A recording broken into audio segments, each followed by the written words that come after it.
Hello and welcome to the Galaxy Conference, the Galaxy Network, I should say, for Galaxy Conference Week 12. Woo! We are in the penultimate stretch here, and I'm almost all baseballed out for the weekend, for the week. I've had a beautiful series as the Cardinals have absolutely fucking thrashed the Cubs. Joshua Baez with a 3-home run performance in his debut, the first of its kind. We've had some pretty awesome games in the Sunshine Conference and the Odyssey Conference. If anybody missed the Odyssey Conference, I do apologize. That was all the way back on Thursday. I've had a busy show weekend at the horse arena I work at, so haven't been able to host. If you want to see games on regular nights, come host, you fuckers. Please. Or find someone who cares enough. Nobody's here. I don't know why I care. But we are here. We are queer. I'm going to set up the Toronto game, but this is not the first game of the night. That is a very misrepresented we, but okay. What do you mean we? You're the one who said we. We what? You said we're here, we're queer. We'll fix you yet.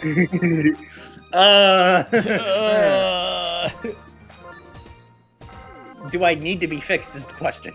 Yes. I know I'm unstat, as in snipped.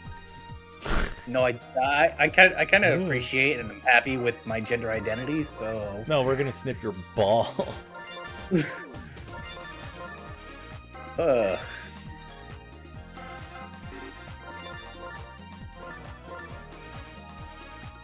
Anyway. Word! Ako Taco!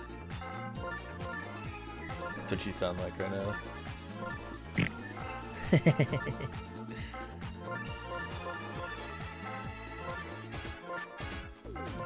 Hee hee hee ha.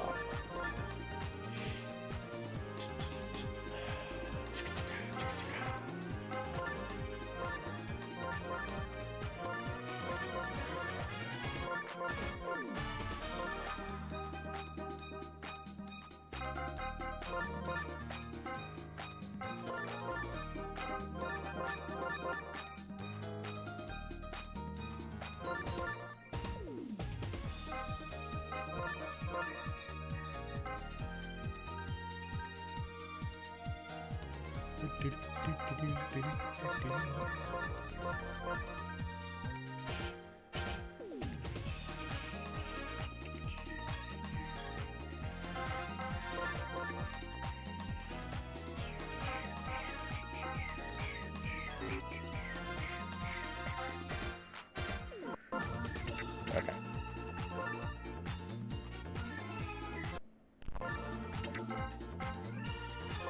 You ready? I'm ready. Let's get straight into it here. Let's get raw into the news. Okay. Way to start this off. Welcome back to Foggy By the way, Brooklyn. there's no gameplay on Discord. Well, way to ruin my intro, you fucker. Asshole. Welcome to Foggy Brooklyn. It is a cool some amount of degrees here. Gotta love the stat tracker still not working on frame 1. It doesn't matter when I reload it. It just doesn't want to. Nope. Jana, we miss you. Fix it. Jana, come back. Jana, you need to fix it. You said you were gonna fix it.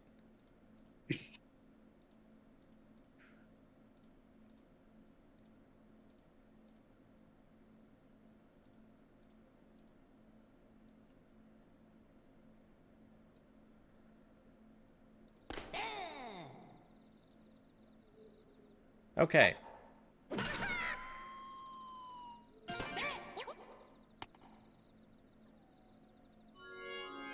There we go. So, a nice quiet night here in Brooklyn. Oh, The bobble. season has long been over, but fans of the Brooklyn Serpents know it's a very slow rise to the top. Or if you're less optimistic than the most high motherfucker you've ever seen in your entire life, this team is dog shit. I mean, And nothing yeah. will change that, especially against the Blossoms, who have had a fantastic season and are actually competing for the #1 seed. That's going to be the first run batted in as Blue Toad charges a line drive down center field, and it gets down well before Monty Mole could ever reasonably get to it. Yeah, and unfortunately for Brooklyn, despite having pre-charge, it may not be a big hindrance to the Blossoms for long, especially on a stadium like Mansion where you can still hit the bar far, and The even bar if it fall? doesn't get out, no, I mean you can hit the ball far, and The bar fall. your runners can still very much likely advance. But yeah, the bar fall, like the bar chits, He bobbled and that? that's off. Wait, oh, I thought That's that was off the insane. wall. Oh, Okay, I guess well, it was off the wall. DK I guess it was off the wall. That, with by a the way, nice. this is a 7-game run streak the Blossoms are in right now, heading into their 8th possible one. The only one who might be able to take them down, Toronto. They've got an away game versus Toronto. They lost at home back in week 4, 4-0. Got shut out by the Tachyons. And no changes have been made to the roster of either team. Basically all season, they've both had pretty decent winning seasons. Toronto's had a little bit less luck. They've lost to Kampala, Asheville, Reykjavik, and Bangkok. 3 of those teams are almost certain to make playoffs at this point in the season. Great start hit from Brown Critter. That's going to drive one home. Unfortunately, base running errors will prevent a second. But bases stay loaded for Boomerang Bro, the potential man up to bat next. Yeah, I don't blame Blue Toad for tagging there, thinking that was going to be caught. Still great hit by Brown Critter to drive in the run. That was kind of beautiful, Keep honestly. Danny going. Yeah. Meatball swung on. Oh, That's caught by double Light Blue Yoshi. play. And Light Blue Yoshi single-handedly. able to get the legs out there. The lead out, sorry. Yeah, I mean, the Galaxy division is pretty set in stone at this point. DC with a 9-2 record. Bangkok with an 8-3 record. Toronto with an a 7-4 record. And the next closest is that 6-5 Casablanca Camels. So it all comes down to that wild card 2 spot.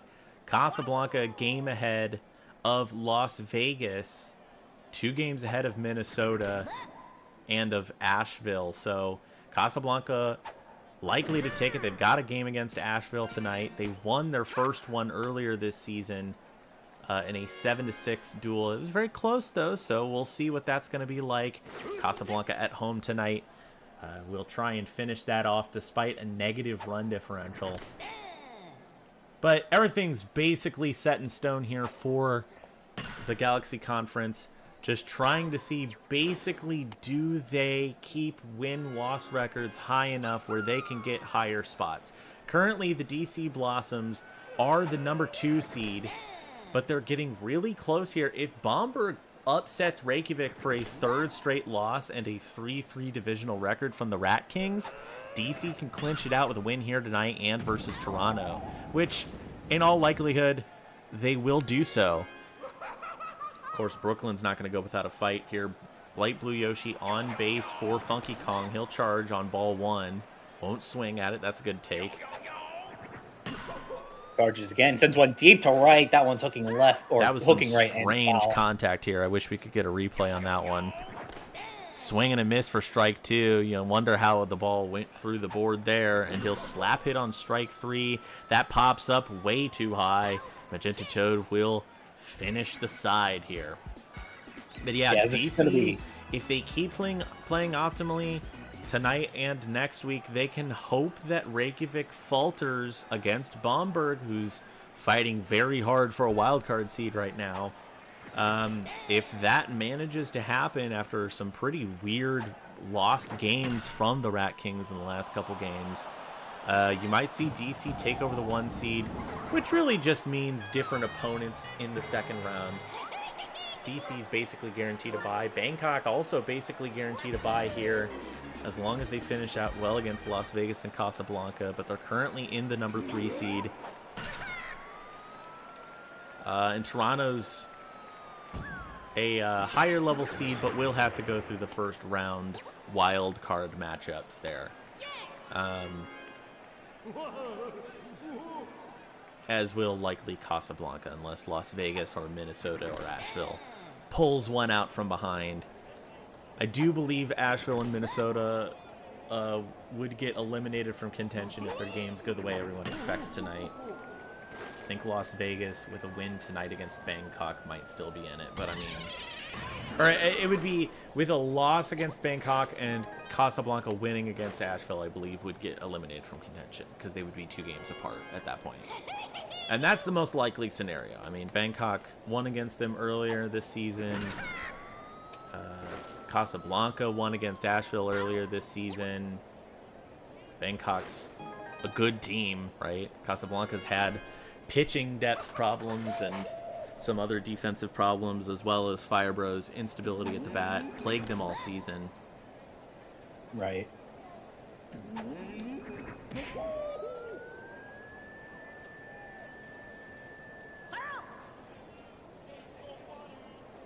If I get the 3 seed, I play the 6 and 11 seed, which means at current...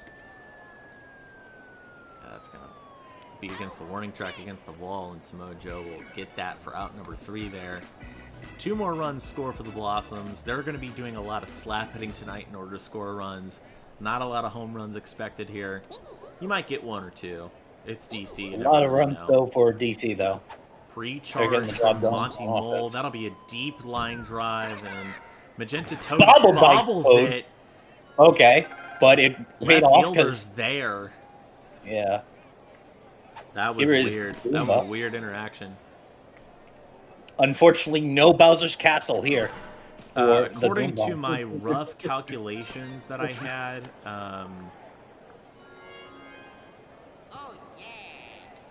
I would play winner of Arkansas Hollywood. Oh. Which, honestly, probably my best bet, besides getting, like, Kampala, Honolulu, or something. I don't even know if I like Honolulu there. Like, the 1 seed might be nice because it's Toronto or Casablanca.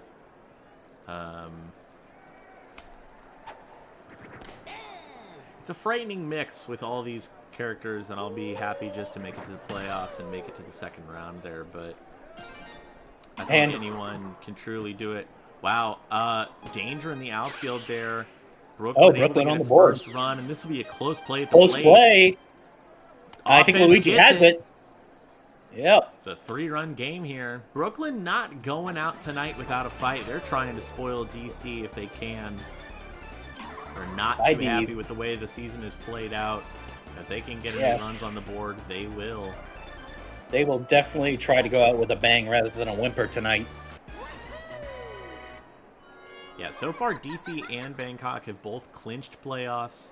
Reykjavik and Louisville have also clinched playoffs from the other conferences. I believe as of yesterday, I think Kyoto and Arkansas had as well.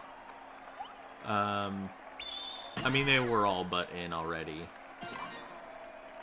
Oh, another bobble. In by all the 3 DC conferences, Blossom outfield. Yeah, that's crazy. We're seeing a weird game tonight. In all 3 conferences, Wild Card 1 was basically decided. Sunshine Conference, it's a little less clear. There's been so much like parity there. Let's see, Kampala and Texas and Arkansas all won yesterday. So Kampala went tonight. So yeah, 7-5, 9-3, 7-5. Yeah, so Kampala and Texas currently the wild card 1 and 2 seeds. I think we figured out yesterday though that because Hollywood is 6-6, a win against Firenze and Texas losing to Arkansas means would that put them in the Hollywood wild is card? in over Texas. Kampala would be in though. Unless they lose to Shanghai on the last game of the fucking season, Kampala's basically in. And the only person I think in the entire league that will be rooting for Texas next weekend is Kyoto. Because they're fighting for higher seed. They want to secure the conference winner, so they want that bye round. Deep ball from Brown Critter. Will that stay fair?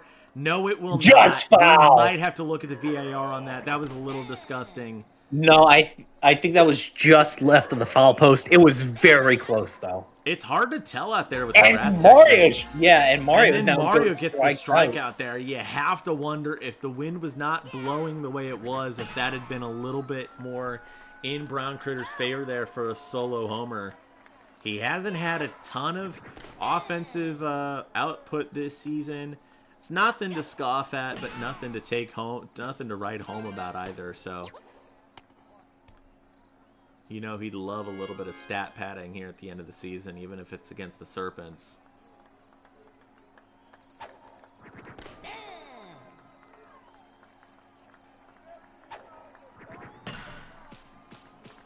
Yeah, Kyoto lost to Kampala last week. Won against Shanghai this week. So Kyoto was... Let's see. So yeah, Kyoto has the head-to-head against Arkansas, unfortunately, because Arkansas does have the divisional over Kyoto and the run differential over Kyoto. And I believe maybe the record against common opponents. I didn't really calculate that part. DC gonna bat in another run here, and bases loaded with 2 outs for, I believe that Yellow Pianta is up here, so he could hit a good hit here. Depending on how the Pianta wants to play it. Star pitch comes out from Mario. Star hit from on swing 1, and that'll stay barely fair. 1 run will score. 2 runs will score. Purple Toad stays at third. Runners on the corners with 2 outs, and DC now 8-3 in the top of the third. This is going to be a high-scoring game for DC. A little bit of run differential padding here at the end of the season. Yeah, I just got word. Just got word from VAR. They did confirm that the hit by Brown Critter did go foul. Samoa Joe was lined up in the foul area where the ball landed. It did not reach the foul pole, so it was the correct call. And breaking news from our caster in the field, our Serpents correspondent, Samoa Joe. Breaking news, big drama in the Brooklyn Serpents polycule. Expect big changes in the roster during the offseason. Thank you, Samoa Joe, for that. I didn't know there was a polycule going on. Bitch, it's the Serpents. Of course, it's like they play in Bushwick. Like Bushwick.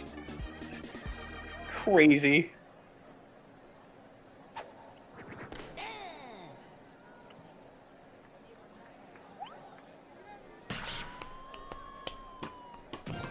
That's well hit from Dry Bones. He'll score another RBI. Runners on first and second, and this rally's not over. Brown Critter up to the bat. A chance to redeem himself after the foul ball. He charges on the meatball. Deep line drive to center field. That'll get down for a base hit. He'll turn a double. And that's a safe double. That gets Donkey Kong's slow ass in. Boomer charges, line drive right through Yoshi with a hell of a jump to catch it.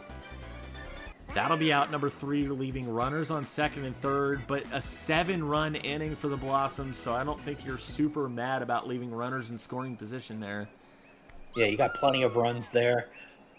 Still plenty of baseball to be played, but I think you're pretty content with the lead you have right now. But Dixie Kong looking to start off the offense for Brooklyn this inning with a base hit. One runner on for Funky. Charges. Contact ground ball. Going to be fielded by Brown Critter and gets the out at first on a fielder's choice. Dixie will reach second. Brings up Monty. Lets that one go for strike 1. Star swing deep to left. Monty Mole. That's a deep drive. That could have sent Dixie home, but she goes back to third. I That may think have she was been a monumental base running error there as Goomba takes the plate. He'll turn a double play to end the inning. Brooklyn could have what scored a happened run there? I see exactly what happened there. Dixie thought the boo item was going to be used and that the left fielder was going to be stalled, but then realized that they picked up the ball and the boo was not used, so she had to go back to third. That is very unfortunate. A line drive right off the bat from Fat Luke at the first pitch he sees. That'll get lined out to Monty Mole. J.J. McCarthy now with one out.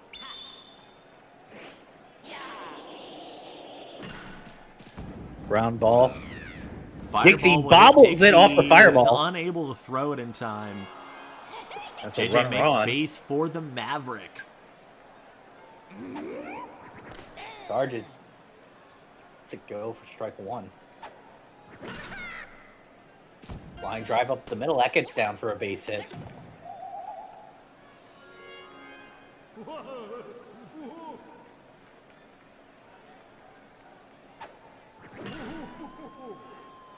Good Just to slap receive hit. another update from Serpents correspondent Samoa Joe, Luigi and Mario are not in the Serpents polycule. Thank you to our correspondent in the field. Bases loaded for Blue Toad here with one out. Top of the fourth for the Blossoms. He'll take that pitch inside and it'll be poorly hit. A double play will end the inning. So Good bases defensive stand there by loaded and he Brooklyn. gets nothing done.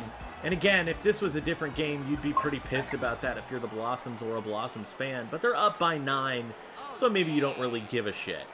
Luigi, Mario, and Green Magic Koopa at the back of the Brooklyn lineup here to try and get something started. This has been one bad game after another for the Serpents. Luigi trying to send one deep to left, but that one looks foul. Last week they lost to Toronto 6-7. It's their second game. In fact, their second divisional game in which they've done so. They've lost by more than one run in every other case. The most against Bangkok, 4-21 loss in week 7. Mario gets one down to right field, putting 2 runners on for Madge. But yeah, if you're the Serpents, you maybe thought this season was going to go a little bit differently. You're hoping that they are going to be able to get something done in Season 3. This is a storied franchise at this point. Yeah, and this is it. Speaking of Season 3, we're going to be seeing a lot of changes happen. A lot of changes happen. Once that comes about, contracts are going to be dissolved. No, they're not. I'm pretty sure the poll does not necessarily reflect what we're going to do. Oh, very true. There's been some rumblings at the very least. We did a town hall meeting with team owners and some other people. I'm going to take a lot of that into consideration when coming up with some rules changes next season. There's going to be some churn. We might not even have 3 conferences next season. In fact, that's all but likely, unless we can get more hosts.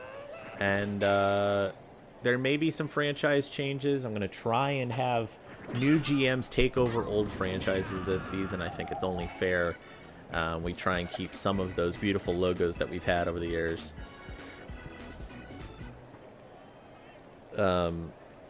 Already, I know for a fact that we've had an announcement that Las Vegas Snake Eyes GM Dill Pickle, the Shanghai Cranes GM Marilyn, and the Minnesota Murder GM Crow will not be able to make it back next season due to personal issues. We also might not see a return from the Kyoto GM, but we're going to try and get those positions filled. We have a couple teams there for sure that we love. We've loved what they've done with the franchise. We want to see them those stories continue. So if you're interested in being a GM and you're watching right now, let us know. Especially after next weekend, we're going to be opening up any sort of questioning into who wants to be a GM next season. We're going to start scheduling while playoffs are going on. So make sure you get in early or you won't get in at all.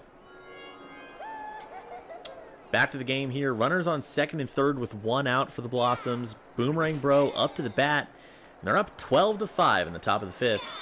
Star pitch comes out from Luigi. He's been a great pitcher for the Serpents in an otherwise lackluster season. That'll barely curl foul, but that ground ball was almost doomed for the Blossoms here. And a bobble off Dixie Kong will let it go fair. He'll throw home, but it won't be enough. 13-5 Blossoms. Luigi tired on the mound, and it's Fat Luca up to the plate. Yeah, this has been a very sloppy game by both defenses. And that'll score a run because... Oh, and Fat Luca's safe. Bad chemistry means Fat Luca will barely be able to get to the bag in time because Light Blue Yoshi unable to tag due to some bad throwing from Green Magikoopa after a slow pickup from the slow fielding of the ground ball. And in fact, Green Magikoopa will take the mound. Luigi's a little tired. And bases loaded for the Maverick. 14-5, top of the 5th with 1 out. It's 2 chemistry on, that's true. If he decides to charge, that ball could be out of here. Instead, he'll slap down center field. It's down. Boomerang doesn't go. He might beat the throw. Luca's trying to go for it. I think he was trying to round third to see if they would throw back to third. They didn't take the bait. Great effort by Monty to get that ball in. No throw to the cutoff, and it made it to Funky Kong in time. That'll curl way too foul. Foul tip from Yellow Pianta there. Charges on strike 2. Line drive to left center. That pow could be disastrous. Oh, it won't do anything, but 2 runs will score. Runners on the corners for Blue Toad. If he gets on base here, Donkey Kong has a chance to clear. What's going on? I saw the replay. And what happened there was Monty got stunned by the ghost out at left field and canceled the buddy toss. Oh, really? So it didn't count. Tries to go yard. 20 pitches into Green Magikoopa's time on the mound. The center and right fielder is able to make the buddy catch. In right field, that'll end the top of the 5th with another 4-run scoring. The Serpents running out of time to even close the gap just a little bit, just to save face. This is nothing like their first matchup on DC's playground, where it was a 6-7 game. And if I remember correctly, I do believe the Serpents were actually a little bit ahead on that. Wait, now that you think about it, who's... Okay, they do have DK, yeah, so... DK, I believe, is the only playing pitcher, but a good playing pitcher nonetheless. Yes. As Monty line drives for a double play. I mean, Yellow Pianta DK is, like, more than enough to get you through almost every game. They have had a couple scenarios where, like, top of the 6th, they are, like, pitching differently. Or, like, pitching off of DK. But I think it's always turned, like, the luck has always turned their way, and they've usually gotten a critter or a bro up on the mound. Which, like, yeah, that ruins your middle infield a little bit. Late in the game, you don't really care about that. And again, like, Minnesota is one of the only teams they've lost to. They've still managed to pull out very big wins, very high runs scored in most of these scenarios. Slap hit from DK, that's not really what you love to see. Yeah, and I mean, this team is nigh unstoppable. They're one of the favorites to win the Cup this year.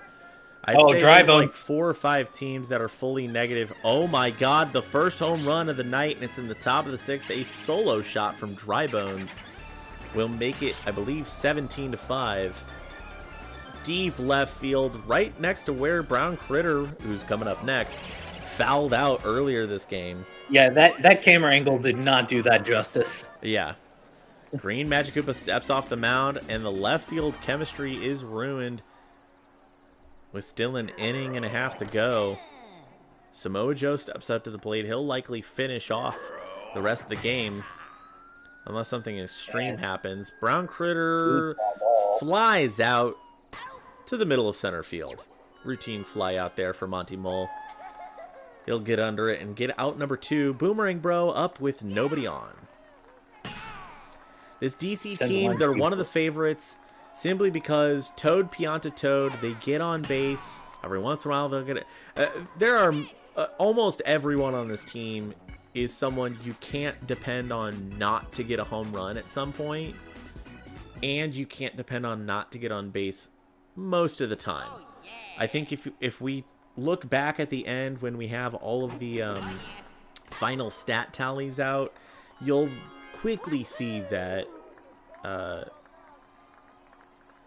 everything is like pretty high batting average, pretty high on base percentage, pretty high OPS for most of these characters. I would say on average it's probably going to be pretty good. I would say right now there are 4 teams that I would take at a negative if this was like if this was a real league and sports betting was active on it. I would say Reykjavik, DC, Bangkok, and Arkansas would have like negative odds. Like they would all be favorites to win. Oh yeah. That would be my pick personally. Even if I believe Arkansas will be like the 7th seed or something like that. But like,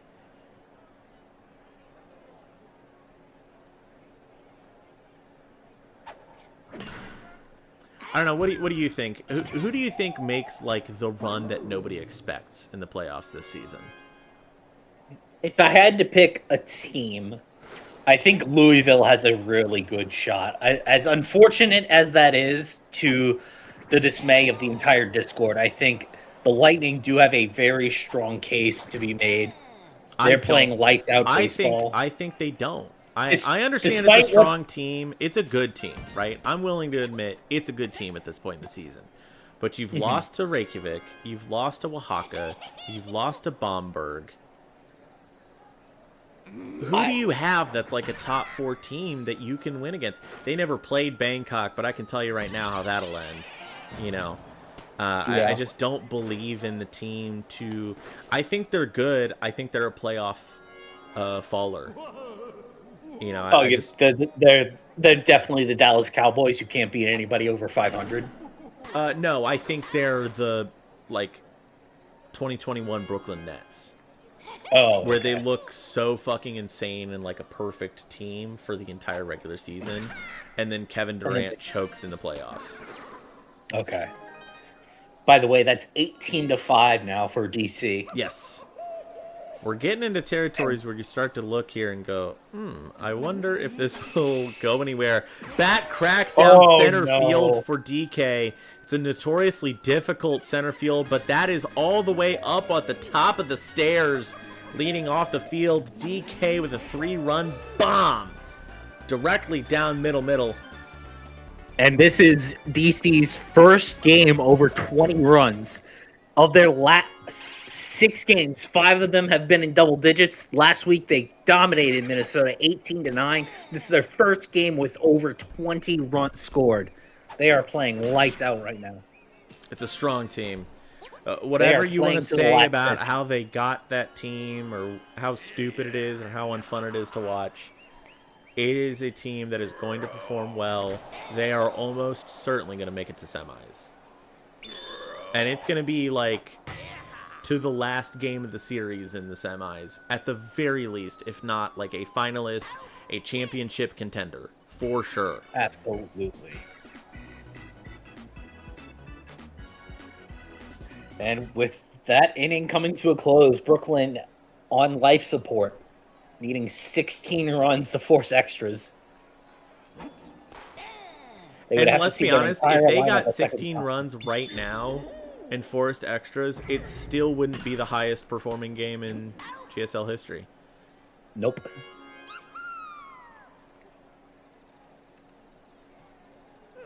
How come DC has a Donkey Kong who actually plays well? I mean, like, why couldn't Oaxaca have this DK all fucking season?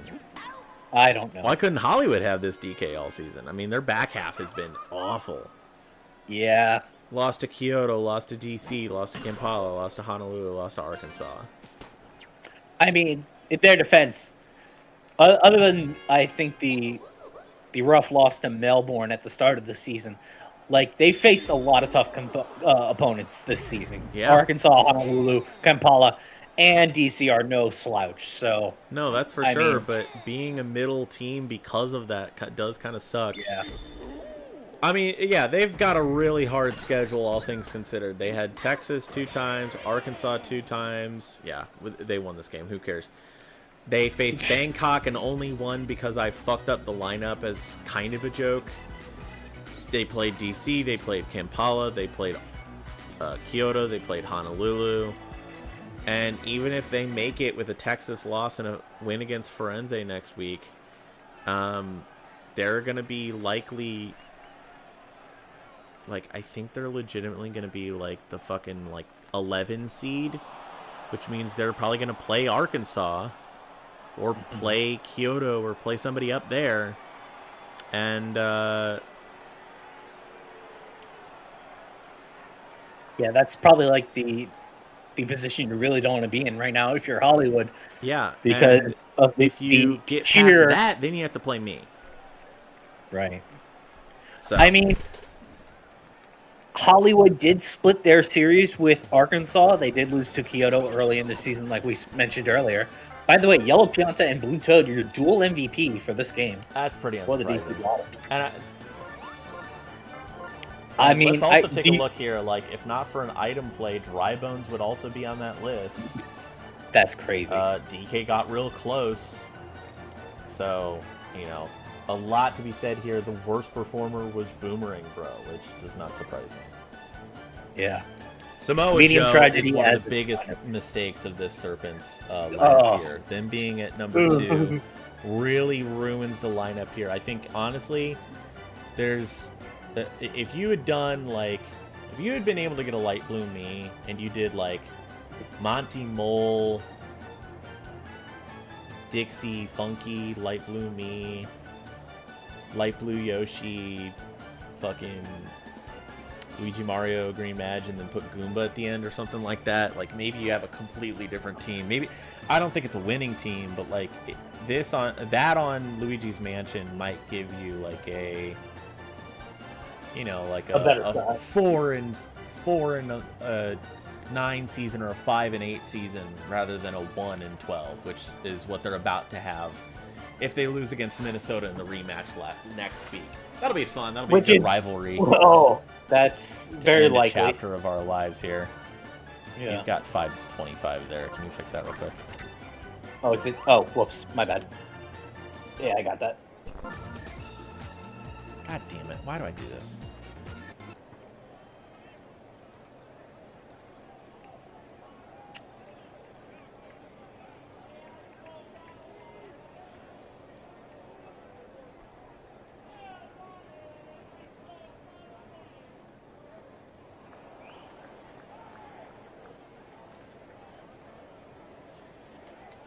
Bad placement. Samoa Joe, post-game interview, saying he should have hit DK at the plate and let him take base.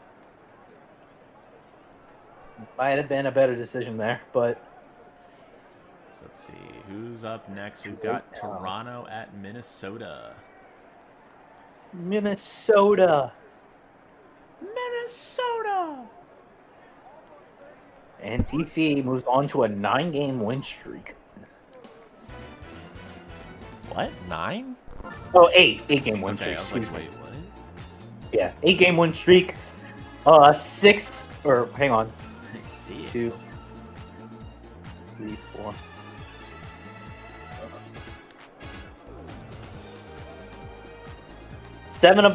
6 of their last 8 games, they've scored more than 10 runs. Yeah.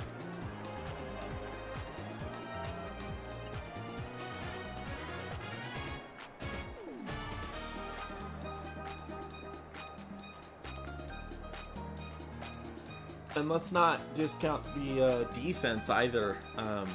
Other than the 2 games in which they were under 10 runs scored, which was only a 1-run difference and a 2-run difference, Texas is the only opponent in the last 8 weeks to get double-digit runs against them. Minnesota got real close last week, but the defense is holding up and the offense is hot. You have to wonder... You know, it's a good team. We expect them to do well in the playoffs. But you have to wonder if this might be them getting hot now and if they'll get cold in the playoffs. For now, though, holding on to the 2 seed with a chance at the 1 seed next week if Bamberg able to slip it out from Reykjavik. They do have to win against Toronto first, though, in order to ensure it, though. And that'll be an away game at Toronto. Tough break for the Blossoms there. They lost 0-4 at home back in week 4. But for now, we're going to move on to the other Bumble Division matchup for tonight.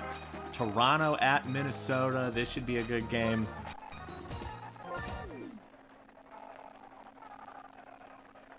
Cold, frigid Minneapolis here as the Murder take on the Tachyons and try and keep playoff hopes alive. They're not completely eliminated, but I do believe tonight might be the last dance for the Murder. Their GM announced they'd be leaving at the end of the season. So it'll be a new era for the Murder, or possibly the end. Some instability in the future of the franchise, the storied franchise. One of the first to sign up, one of the first to get their logo, and what a beautiful logo it is, might I add. Wario gets on base for the Tachyons. Waluigi to follow him up here. I'm going to miss that logo, assuming the Murder do not stick around as the Murder. No, I'm going to try and make sure they stick around. That's God, not the funny store. That has so many rivalries and stuff like that. Very true, very true.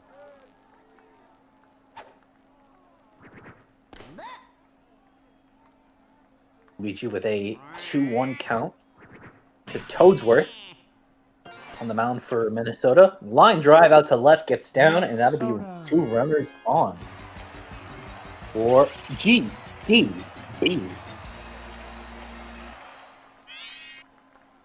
I hate this stat tracker, man. Did the stat tracker fuck up?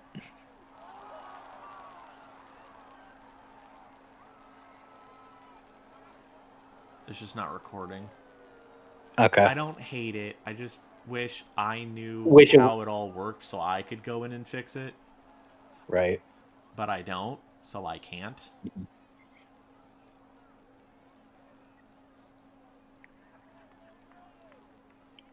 It's probably... Is it a lineup issue, or... No, it's just... It reloaded and didn't do anything again. Okay.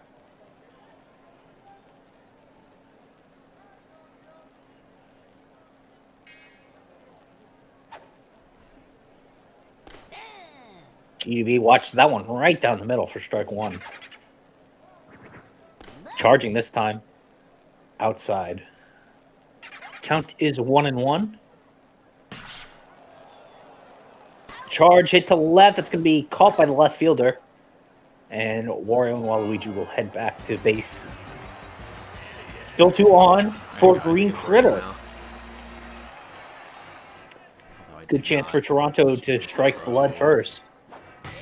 Green Critter charges, but oh, that's bad contact. A ground ball right to Bowser.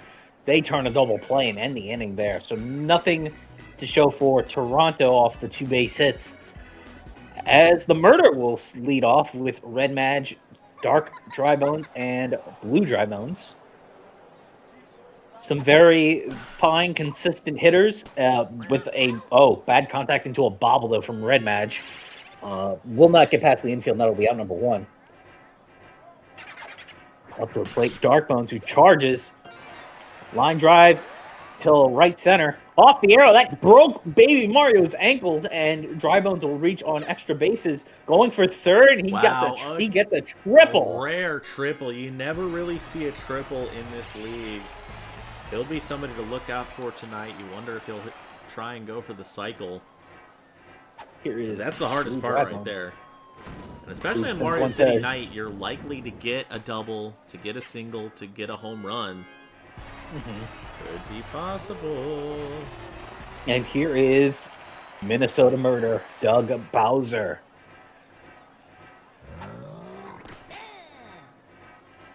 Lets that one go for strike 1. Looking to send this one deep. Line drive, piss missile, over the wall. 2-run homer for the King of the Koopas. Bowser mad at how the season has treated him. Took all his frustration out on that singular ball.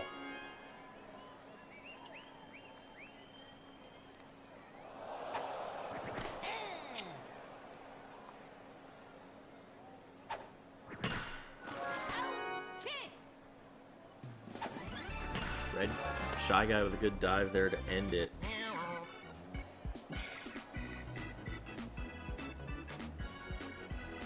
Two nothing as the Murder lead after one. Top of the second, we go with Toronto's later half of the lineup. It's the daycare crew.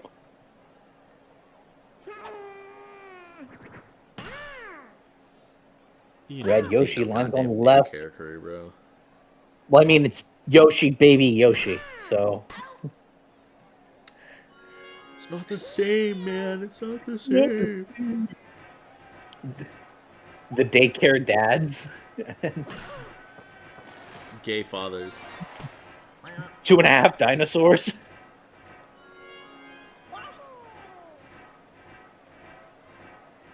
Here is Pepto-Bismol. Runner on, one out.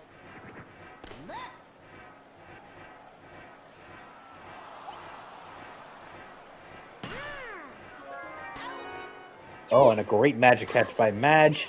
The throw to first in time, and that will end the inning for Toronto.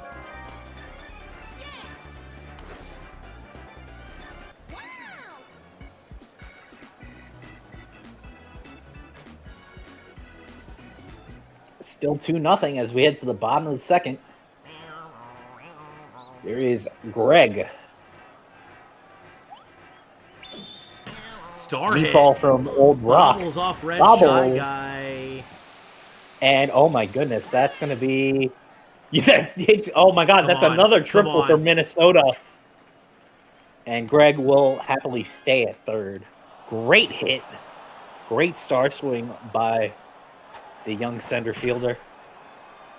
As a line drive from this me goes to Baby Mario, who misses. And that is going to be a standing double for underscores. And they don't throw to second. The crowd's not happy about that one. They're booing him. I mean, this is a Minnesota home game, though. Why are they booing?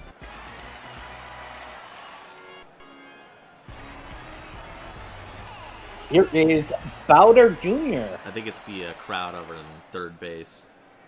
Toronto travels well, though. I mean, they've been known for it in other sports, too, and Minnesota's not that far away, all things considered, compared to some of the other teams we have. You're not what wrong. In the world just happened there? Okay, so Bowser hit a triple from Bowser Jr. here.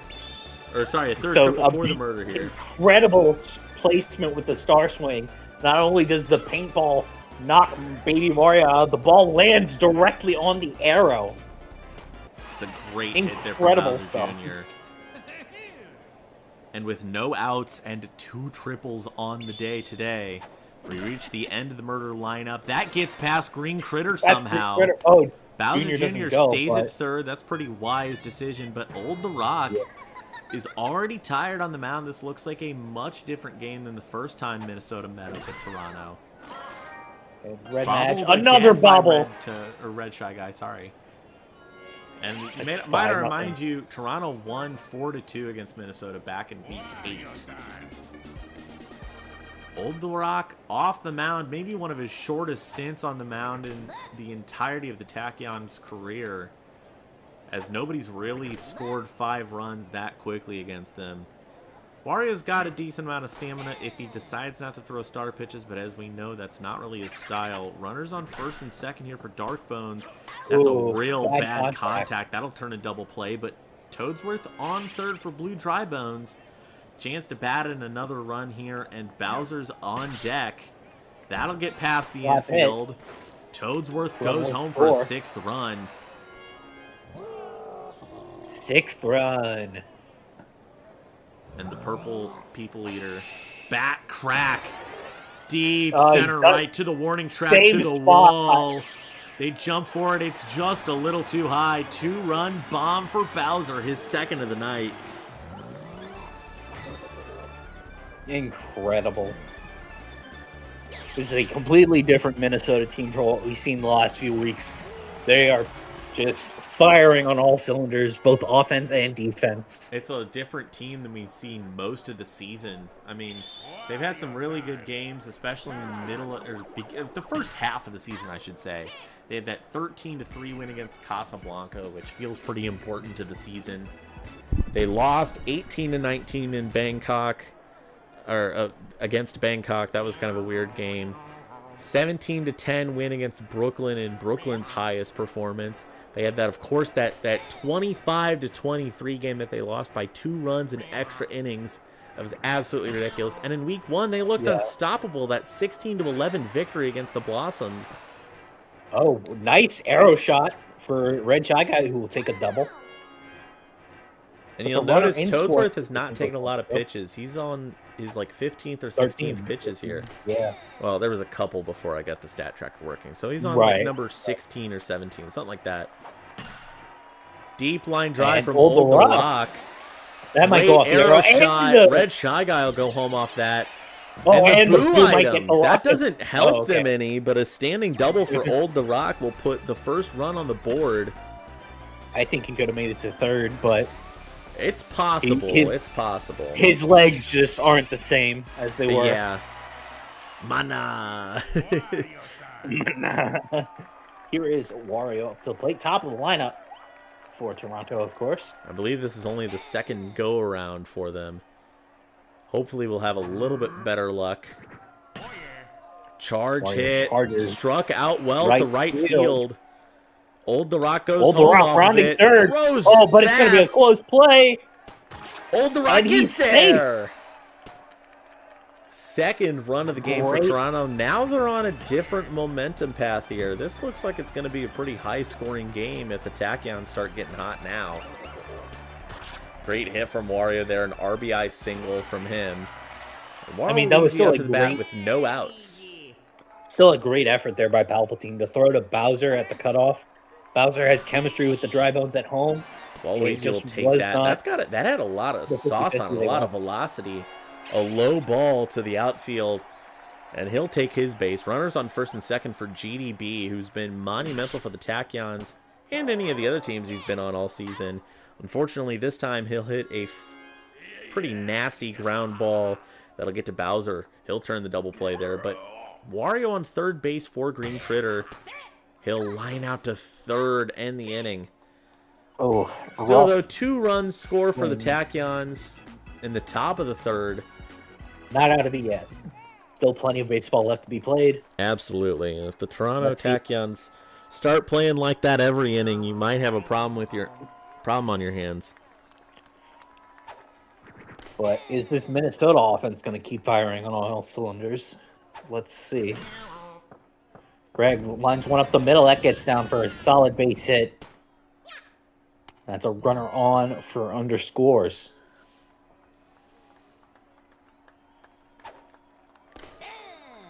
Watches that one go down the middle for strike 1.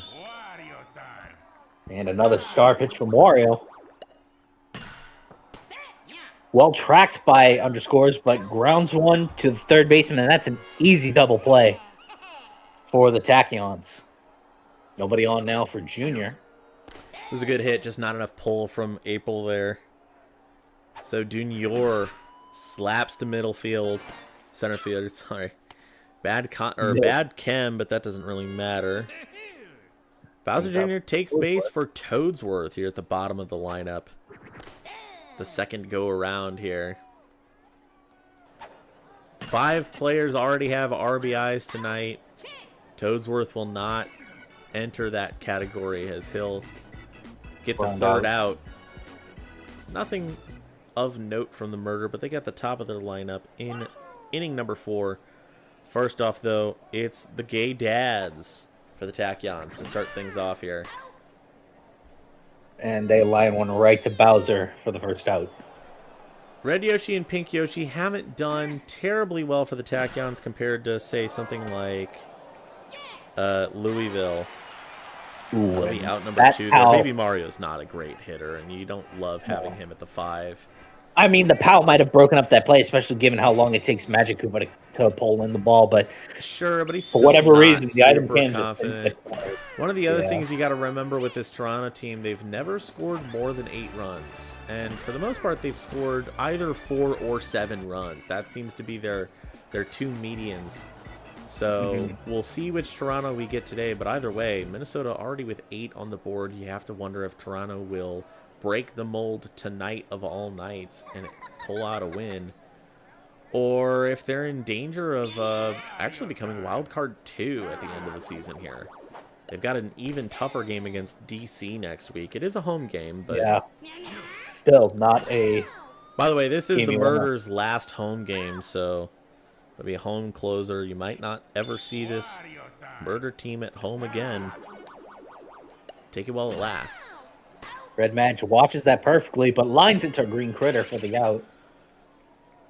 Brings up Dark Bones. Nobody on, 1 out. Meatball from Wario down the middle for strike 1. Dark Bones, great contact, sends one deep to center field. That might be too fast. It's gone. A triple on the day and now a home run. Wait, pause. Solo Pause. shot deep to center. He's got 2. Give him a single and a double before this game's over. Here is Blue Dry Bones. Wario with another star pitch, probably running low on stamina soon. Blue Dry Bones, great contact, sends that one over the shortstop, and the arrow. That's going to go all the way to the funny store wall, and Blue Dry Bones reaches second. Yep, Wario looking a little tired of the mound, and oh my goodness, guess who's up to the plate?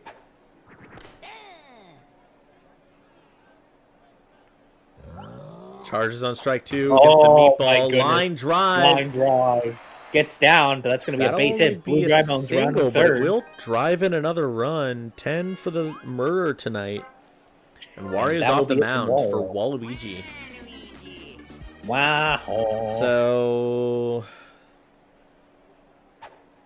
looking like probably a lost game for the Tachyons.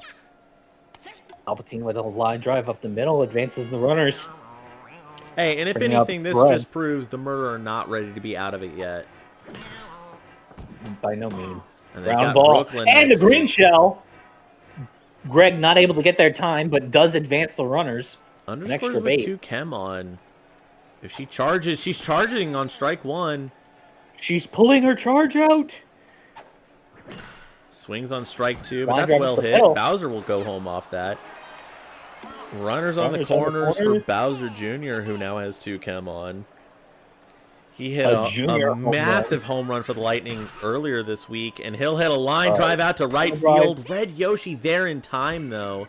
That'll end the bottom of the 4th. Not gonna lie, I was kind of hoping Red Yoshi bobbled that and it went over the fence. That would just summed up this game in a nutshell right there, but unfortunately that is not what happened. Minnesota is still up by 9, and Toadsworth's still going strong on the mound. Only 25 pitches in. Or 28 pitches in, give or take. Nice catch from Star Junior hits tonight for the first out. Hold the rock up to the plate. Lets that one go. Beautiful curveball from Toadsworth for strike 1. Line drive. Dove by Bowser makes the grab for out number 2.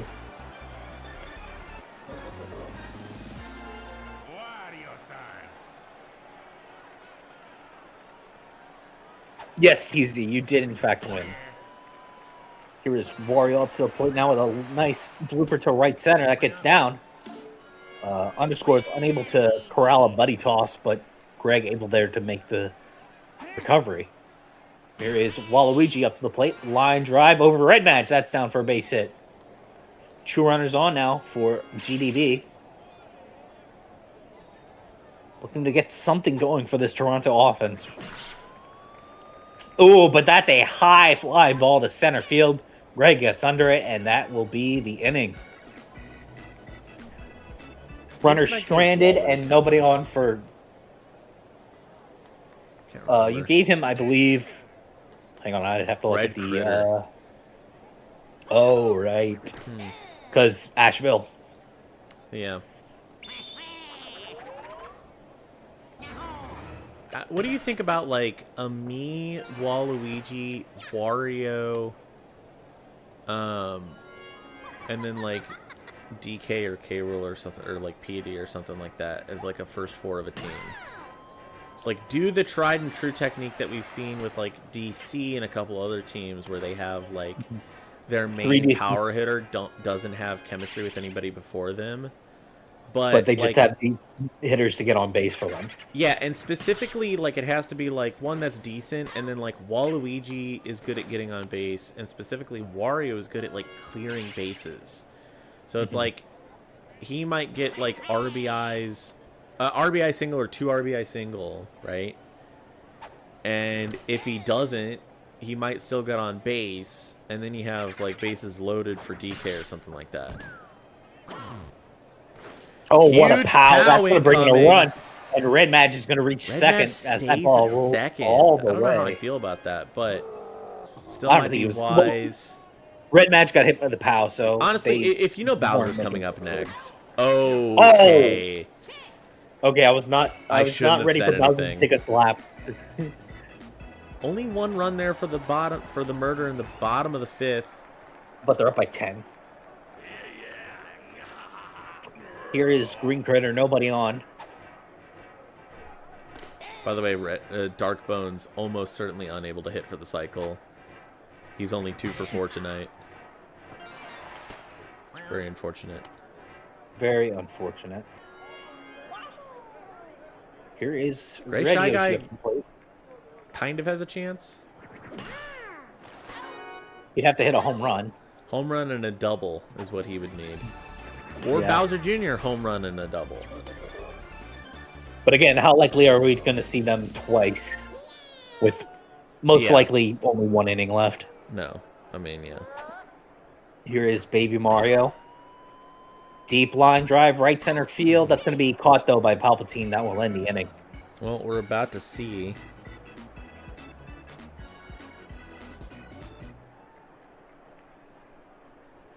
Up to the plate now is Palpatine.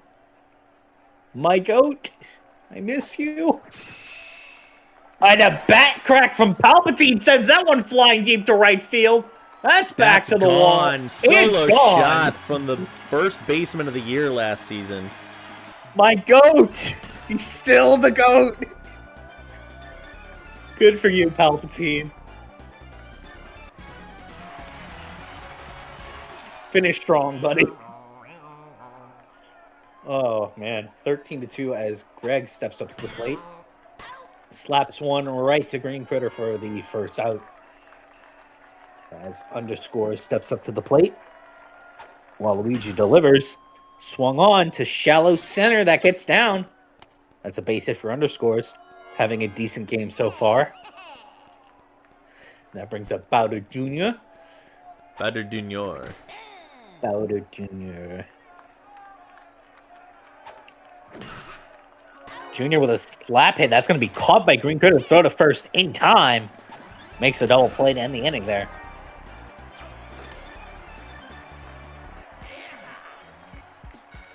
So top of the 7th we go. Last chance for Toronto to get back in this game. They've been trailing by a lot this game.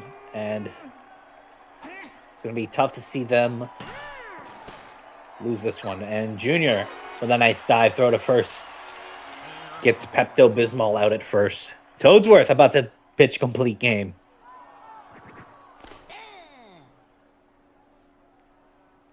Red Shy Guy now up to the plate. Star pitch from Toadsworth. Swung on deep to center field, and Greg gets under it for out number 2. Murder are just 1 out away from escaping with a W. Old The Rock charges, lets that one go for strike 1. Somebody tweeted out, is acting in porn meant to be bad, or is there like a Meryl Streep of porn? And somebody said, I've abandoned my twink. From There Will Be Blood.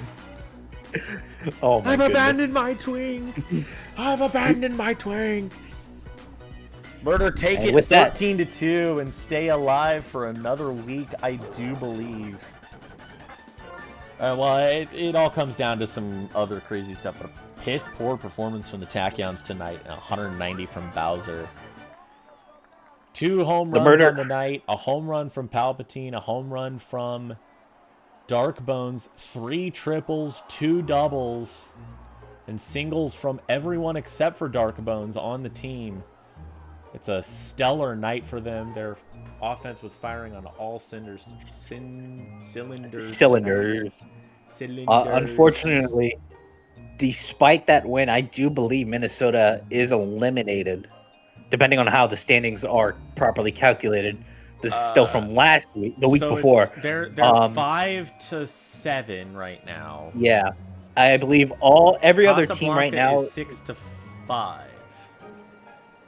So if Casablanca loses tonight, they're only 1 game behind. So if they lose against Battencock and they win and Minnesota wins against Brooklyn and nothing else gets in the way, then they win it all. Or if they both do the same, Minnesota does have the tiebreaker over Casablanca. So Las Vegas doesn't have the tiebreaker over Casablanca, so they're actually like kind of behind Minnesota in the hunt, so to speak, because Casablanca you have to catch up to. With a win tonight from Casablanca, I think that would eliminate Las Vegas and would not eliminate Minnesota. Because if Minnesota wins against Brooklyn next week and Casablanca loses to Bangkok, ends the season 7-6. Or no. 2, 3, 4, 5, 6. 1, 2, 3. So let's move on to our next game so we can figure things out after. It's still a very close race for the playoffs for a lot of teams, but God damn it. Up.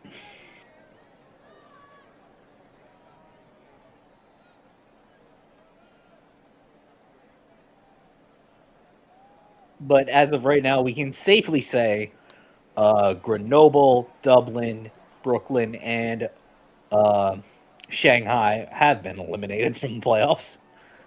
I'm actually going to do Bangkok at Las Vegas first, because Asheville at Casablanca is probably like the most playoff implication game. Fair enough. I was just doing it based off of like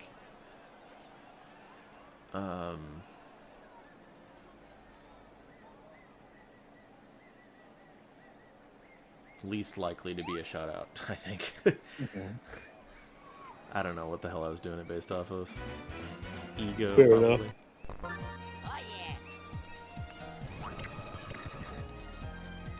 So we'll do Murdo at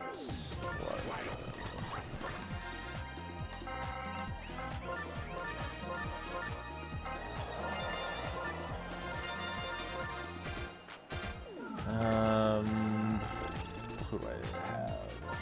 Inoki, I think.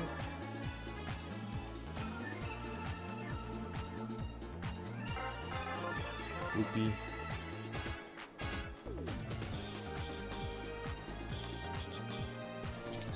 Yellow Toad, Blue Pianta, Wiggler, Petey, Birdo, Green Nucky, Baby Daisy. Yeah. And I need Pablo. Pablo.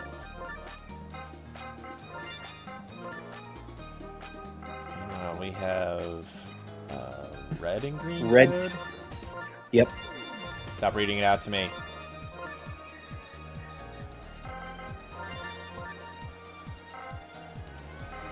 Oh, we're killing you. We're killing you with hammers. We're killing you with everything.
All right.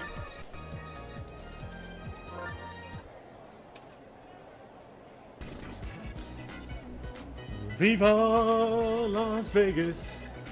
Viva Las Vegas. No, nothing. That's just, I mean, I remember when Bugs Bunny was singing that song in the Looney Tunes Back in Action movie. Anybody remember that? No. All right, anyway. Blue Pianta. Swing and a miss for strike one. Here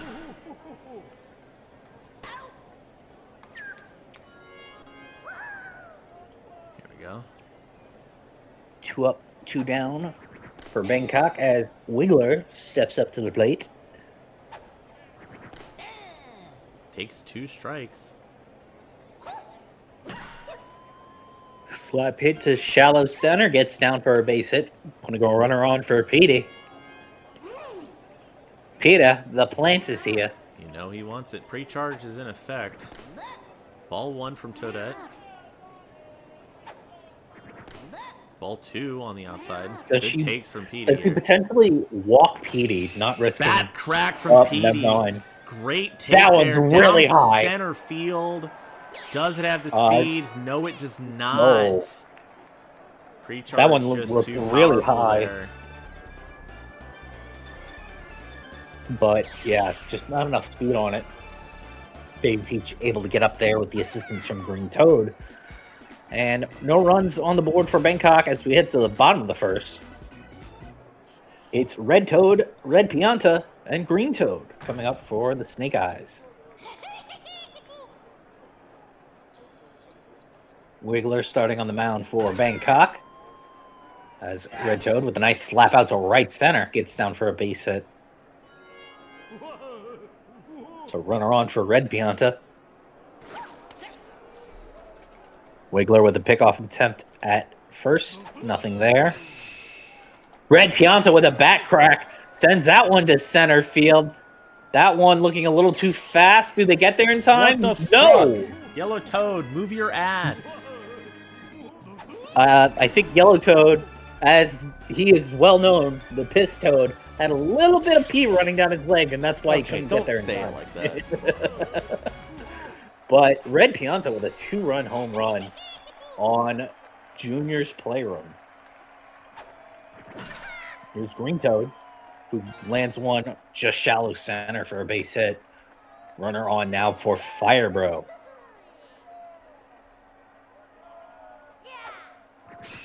Back crack from Firebro. That's high and away. That's still going up, coming down, but still too high. Okay, bro.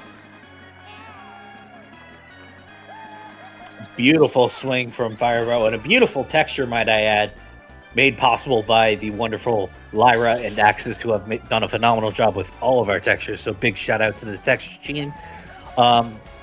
But for those of you in the audience, please join us and help us out. We could really use some help with the textures. Here's Harley Quinn with a line drive. Gets over Petey. Just out of his reach for a base hit, bringing up Red Shy Guy, who charges. Line drive to center field. Pablo Sanchez able to get under it and makes the grab for out number 1. Berto, no throw to first. Harley Quinn makes it back for Red Noki. Noki charges just outside for strike 1. Ooh, this one inside now. 0-2 count for Noki. Swung on right to P, and the throw to first for the double play to end the inning. 4 runs score for the Snake Eyes in the bottom of the first, but there's plenty of game left to be played here. The Hibiscus with Birdo as the leadoff in the top of the second. Plenty of baseball to be played, and I think what Bangkok really needs to do right now, just wear Toadette out, get a few base hits in there, and get pre-charge off the mound so Petey can do his thing. Yeah, Berto starting off strong with a nice play. Combined with Bowser Jr.'s Playroom has helped this team out a lot. Wins against, Green Noki with a grounder up the middle. That win against Minnesota, which was on Wario City, but Yeah. There's a win against Asheville, 9-0. And even in their home games where they've lost, has prevented. Oh, what a grab by Firebro, but the POW, okay. Doesn't get there, and that's a triple play. The POW was thrown a little too far. I think they put a little too much gunpowder in the item cannon there and sent that one almost to left field. But no runs there as we hit to the bottom of the second. Baby Peach up to the plate now. Who charges? Lets it go outside for strike one. Baby Peach slaps one right at PD. That ball gets caught in the rain, and now up to the plate is Toadette.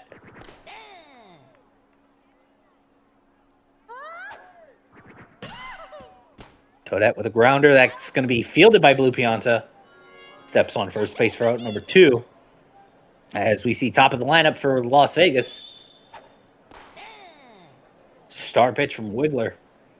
A little bit of heat on that for strike one. Toad counters on the second pitch with a nice slap out to right center. Puts a runner on once again for Red Pianta, who went yard in his last at-bat. Takes the pitch inside. Good curveball from Wiggler for strike one. Makes contact, sends that one high and deep to right field. Yellow Yoshi back there. Pablo gets there. They make the grab, and that will end the inning.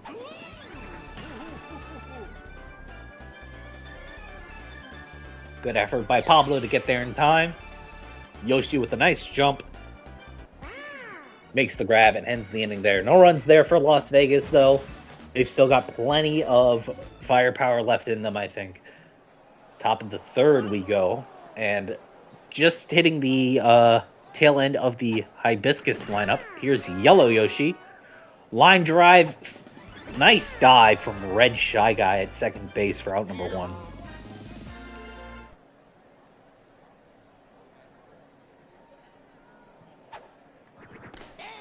Pablo Sanchez now up to the plate.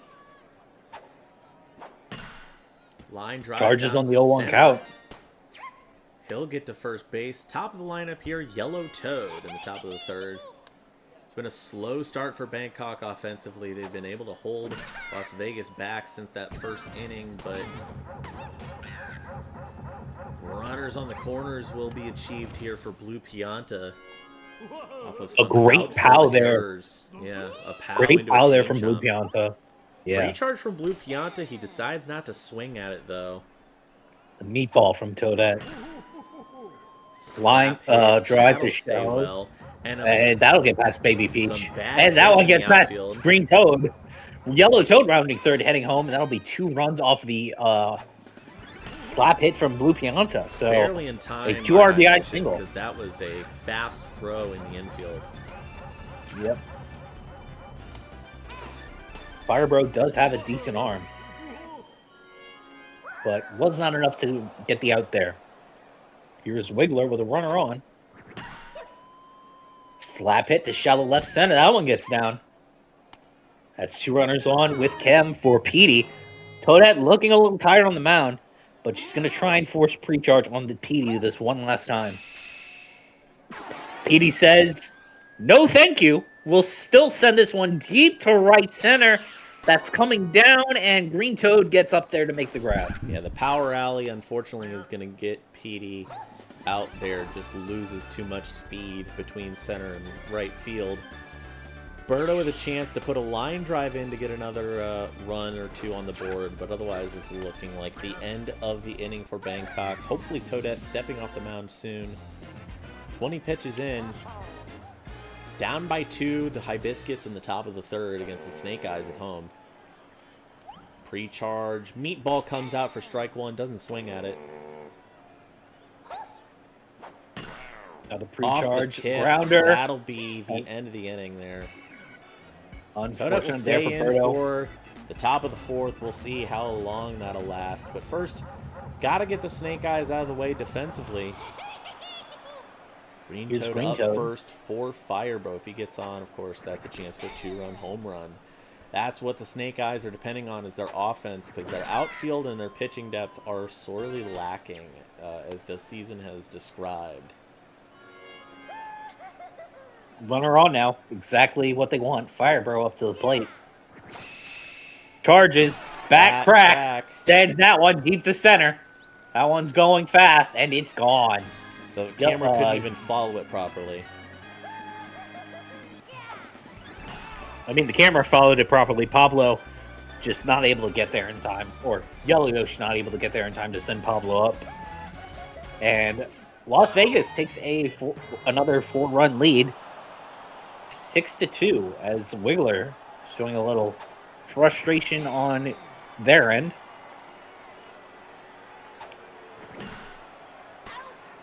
And line drive by Harley Quinn directly into the mouth of PB for out number 1. Red Shy Guy up to the plate. Watches that one go for strike 1. Star hit. Star swing up the middle. There's been a lot of star swings from the Shy Guys tonight. Yeah, it's been very effective, surprisingly. I will also say it's been a week for upsets. Frenze... No, not Frenze. Sorry. Almost the entirety of Odyssey Conference last was week. Upsets. Yeah, absolutely. Reykjavik lost last week. No, maybe it was the week before. I don't know. I don't know what I'm talking about. Even there in the third, so still a 4-run game. The Hibiscus struggling to keep up. Toadette tired on the mound here. And let's remind people, when Toadette comes off the mound, Baby Peach comes in. So it'll still be pre-charge in effect. Yeah, week 11 of Odyssey Conference was a lot of upsets. Sao Paulo upsetting Honolulu, Oaxaca upsetting Louisville, and I think Grenoble upsetting Reykjavik. Yeah, that was a huge upset week in the Odyssey Conference. Great buddy toss by Baby Peach out there. Toadette still fighting on the mound. Recorded another 2 outs this inning. Grounder fielded by Red Pianta, throw to first in time. That gets Toadette through another inning. As we head to the bottom of the 4th, Baby Peach leading the charge here for the Snake Eyes. I believe that's twice now we've seen an inning start right after Birdo for the Hibiscus and start with Baby Peach for the Snake Eyes. Seems the same sections of the lineup are coming up today. As Baby Peach lines 1-2, PD for the first out. Here is Toadette with a line drive. That's going to go over Wiggler.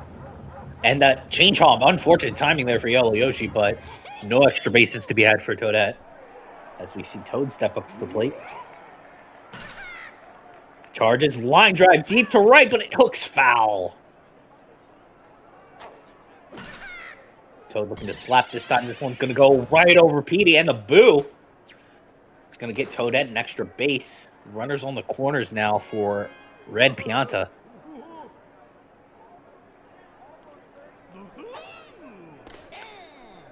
Red Pianta charges. Birdo delivers for strike 1. Red Pianta swing and a miss. Star pitch from Birdo, not taking any chances with Red Pianta, and takes the strikeout. Brings up Green Toad. 2 runners on, 2 outs. Meatball from Birdo. Green Toad lets that one go for strike 1. Another one up the middle. That one just over Wiggler. That'll be another run in. 2 runners on for Firebro, and Vegas is up 7-2. Firebro's had a hell of a night so far. And he's trying to continue that, but it will come up just short as Pablo makes the grab to end the inning. Another run on the board for Vegas. Bangkok, top of the lineup for them, coming up soon. Here's Pablo Sanchez to round out the order. Toadette still going strong on the mound for Vegas. 5 innings pitched, or 4 complete innings pitched. But a grounder unable to be handled by Red Shy Guy due to the fireball in the item cannon. Great fireball from Yellow Toad there. Runner on with nobody out. Slap hit to shallow left center. That's going to get down in the gap. That's 2 runners on now for Pianta. Blue Pianta up to the plate with pre-charge still on the mound for Vegas. This slap is going to go right to Red Shy Guy. Oh, almost a triple play. Chemistry not able to get that throw in time, though, from Firebro. Harley Quinn with a nice grab, but Yellowtoad's safe at first. Ground ball by Wiggler. What is The happening? fire just narrowly misses Red Shy Guy, and the throw to first is in time to record the final out. Bottom of the 5th. Las Vegas still in control of this game right now. Harley Quinn up to the plate. What?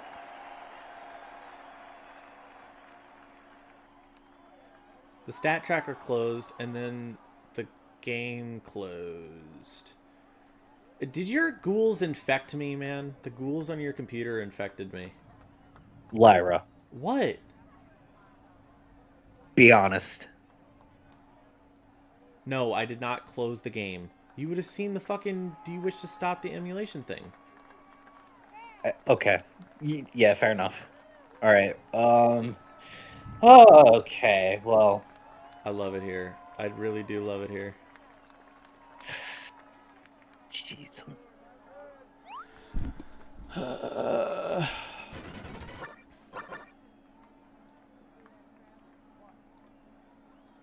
I got work at 6 a.m. by the way.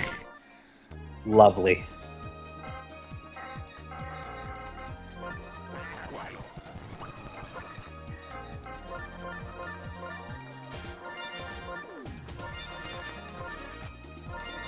Red and green, right?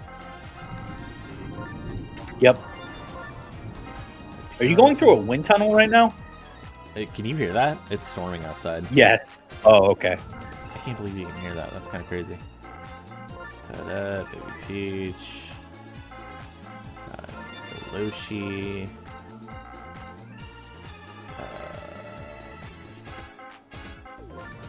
Daisy. Noki.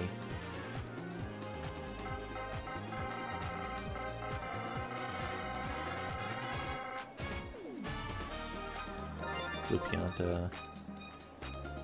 And then Pablo. Okay. And then down here it's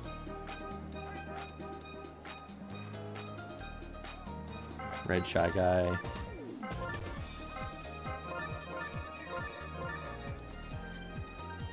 They don't actually have Wario on their team.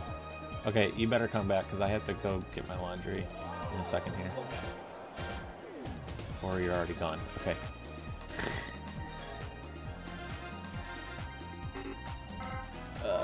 Dude, I'm now cursed with the fucking... the bullshit. Oh my god, dude.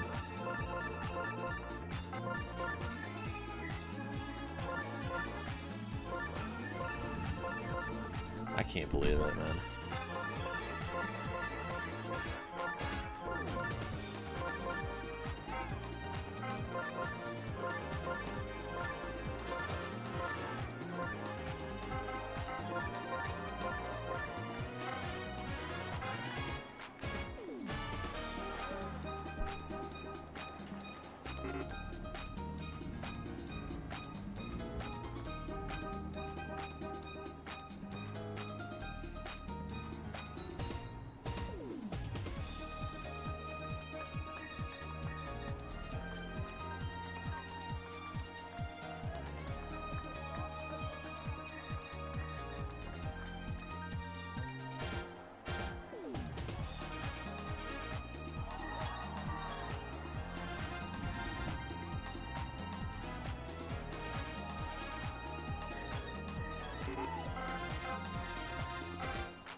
Is this correct? I think it's correct. Hopefully my stream doesn't drop because of the storm. I mean, I don't think that's happened before, but...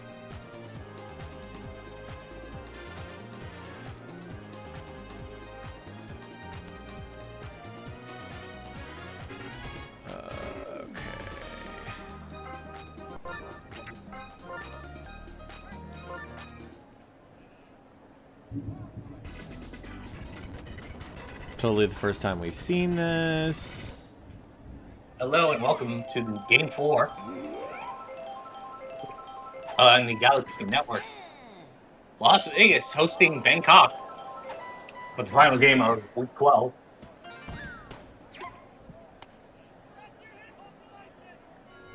Yellow Toad slaps one up the middle for a base hit. And of course now the stat tracker doesn't want to work.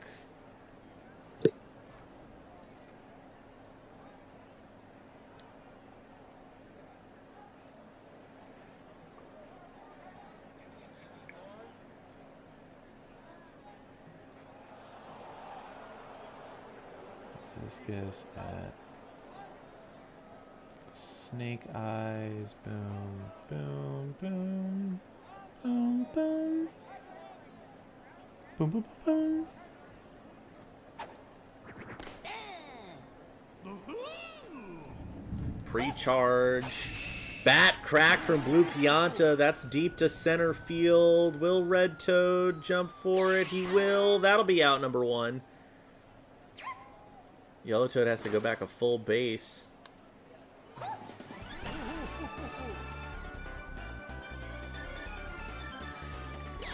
Listen, you're getting more free baseball out of it, okay?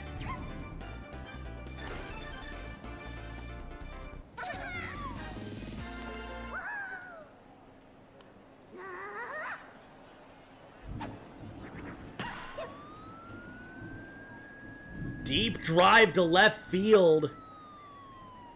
It'll hit the back wall. Runners on first and second for Petey Prana. Can you still I can hear the storm still, yeah. I hear the thunder. My bad, bro. Here, You're good. I'll turn the noise suppression. Well, I'll turn That's not on you. That's on Mother Nature. I'm sorry. It's making the broadcast suck. Rain delay. What the fuck are you doing, Petey? Did you see that shit? He just slapped on pitch 1.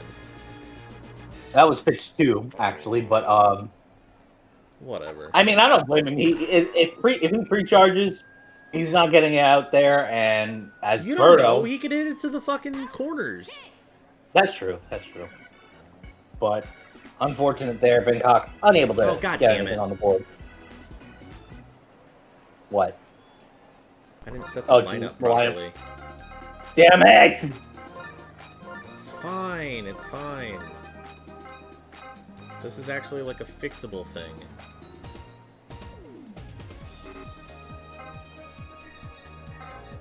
There we go.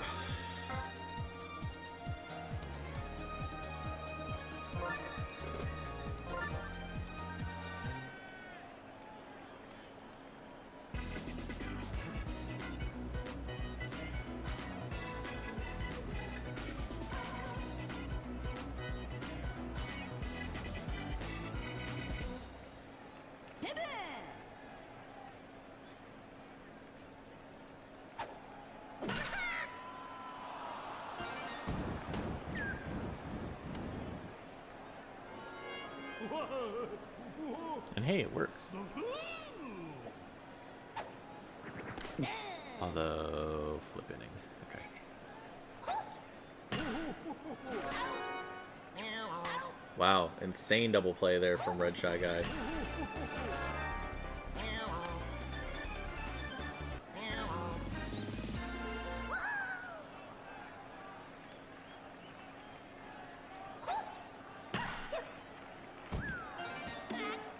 Nice slap from Wiggler. Gets one over Firebro for a base hit. Brings up Peter. Peter, the plant is here. Pre-charge.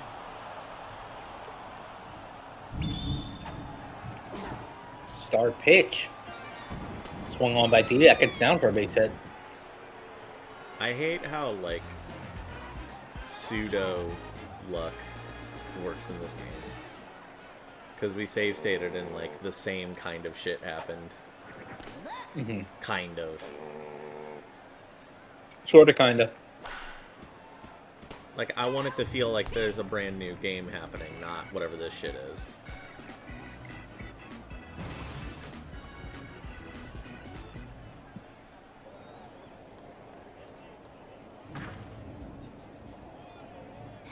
What are you talking about? This is the first time we're playing this game. Here's Red Toad. Slap to right center. Yellow Yoshi just kind of watching as he gets hit by a fireball. If Red Pianta hits a home run right here, we should probably send that one deep to right, but that goes foul. Because it means that the luck he has to hit it specifically. The luck is the same. Yeah, he has to specifically hit it to right center. No, he's gonna slap. No, That's it gonna be doesn't caught by matter. Birdo. Well, he turned a double play, so clearly luck is not the same. No. This is exactly what happened. There was a double play. Green Toad gets on base, and then Firebro gets a 2-run homer. Oh. Well, didn't Pianta also hit a 2-run homer in that game? Wait. Yeah, but it was like a different inning. Oh, okay. Brother. Is that to left center? Back, they jump. Because the luck is exactly the same, despite the fact that I reset it. So I should, like... I don't know. Reset the game or something, right? Like, I don't know. Let this game play out, because if this is different from the first game that crashed, then we should just let it play out. That's what I'm saying. It's not different. Because, like, all of the same markers are there. PD slapped. There was a double play from Blue Pianta. No, in the first game, I'm pretty sure... No, that's what I'm saying. PD slapped. No, Red Toad... There was a double play from Blue Pianta. And then bottom of the first, Red Pianta double plays. Green Toad gets on. Firebro hits a home run to start the game. And then watch this. I'm gonna hit play, and like the next person on is gonna get the third out. Or no, it's going to take like 2 more batters for them to get out. But they're going to get on base, and it's going to be unlikely, and then it's going to be like a triple play level ground ball. Let's see if it plays out exactly as I don't remember for sure. Line drive by Harley Quinn gets on. Let's see if there's a horrendous contact. It's not about how they do it, but for some reason there is something that determines like what plays the So. Okay, line drive right to Birdo to end the inning. Yeah. I think we should, like, figure out how to reset the luck or something.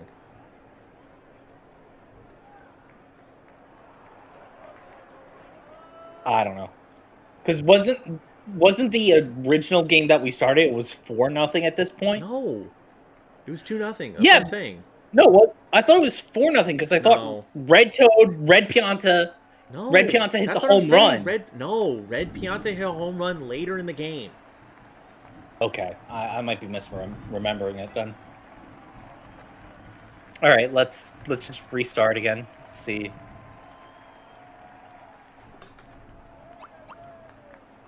I think it has something to do with like. Oh. Oops.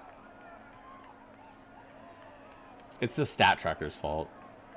Yeah, I blame the stat tracker. It's the fucking stat tracker's fault.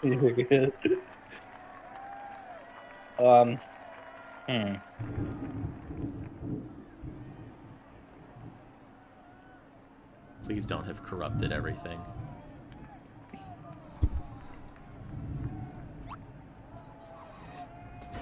Oh, thank goodness. Okay, we're good. Crisis averted. Okay, let's do this for real this time. It's Wario. Dude, it's really coming down out there. Down.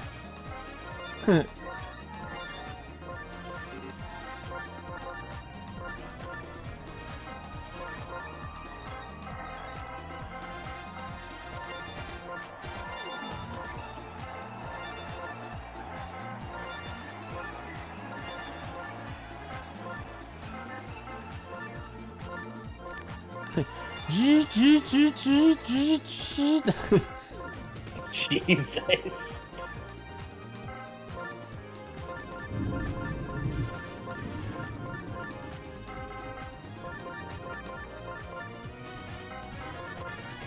Yeet, yeet, skirt, yeet, yeet, yeet, skirt.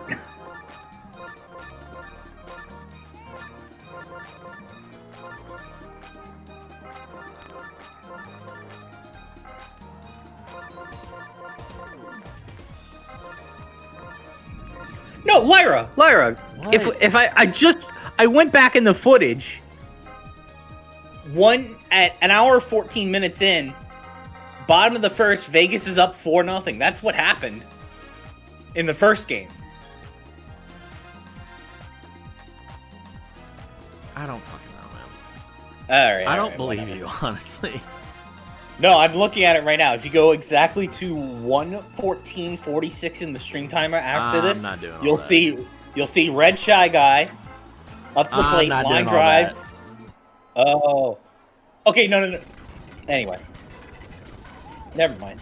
Let me just get this back to a current. It's time for Peggle 2. Peggle 2. I miss Peggle 2. No, you don't. On the Xbox?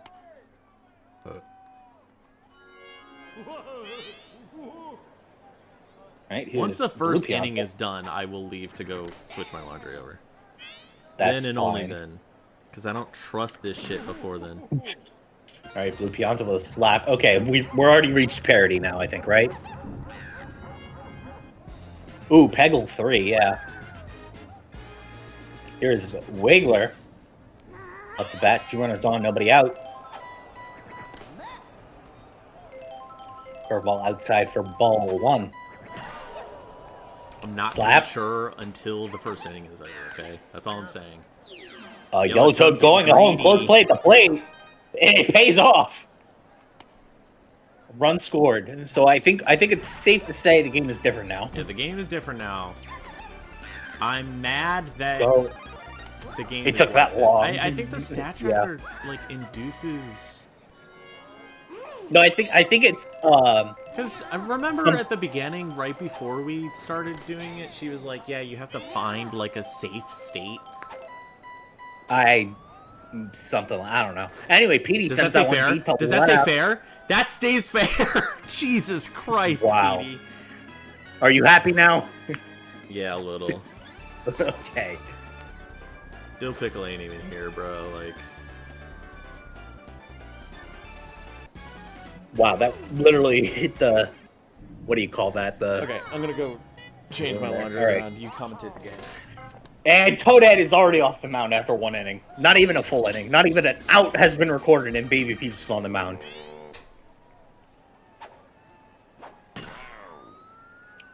Birdo sends this one high and deep to left center. Pre-charge still in effect with Baby Peach on the mound now, but a little bit too late for that as Petey has already sent one over the wall.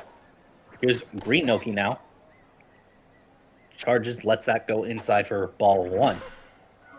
Swung on up the middle, caught by Fireball on the catch for out number 2.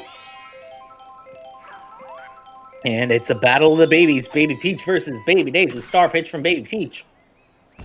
Baby Daisy sends that one to center, caught by Toadette, and that will end the inning there. 4 runs for the Hibiscus. They get off to an early lead as we head to the bottom of the first. Chance for the Snake Eyes to respond. Here is Green Toad to lead off. Green Toad charges. Sends that one shallow center. Going to be caught by Pablo for the first out. There's Red Pianta. Nobody on. Charges. Line drive right to Blue Pianta for the second out. Not a great start for Vegas right now. 2 outs. Nobody on for Red Toad. You can get on base for Firebro. Maybe gives them a chance to start putting some runs on the board.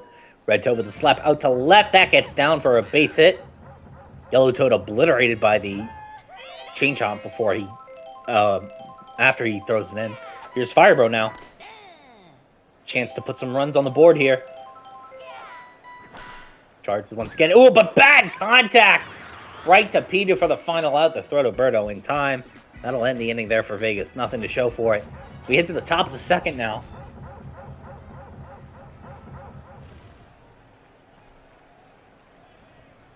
Here is Yellow Yoshi stepping up to the plate.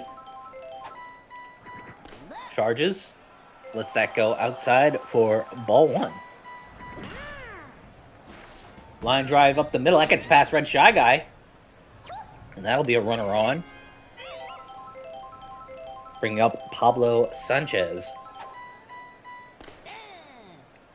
Rounding out the order for the Hibiscus. Takes for strike one. Crack of the bat sends that one deep to right field. Red Toad's back there, but Toadette nowhere near. That's gone. The champion of backyard baseball returns, Pablo Sanchez, with a 2-run shot over the right field wall. The Hibiscus now leads 6-0.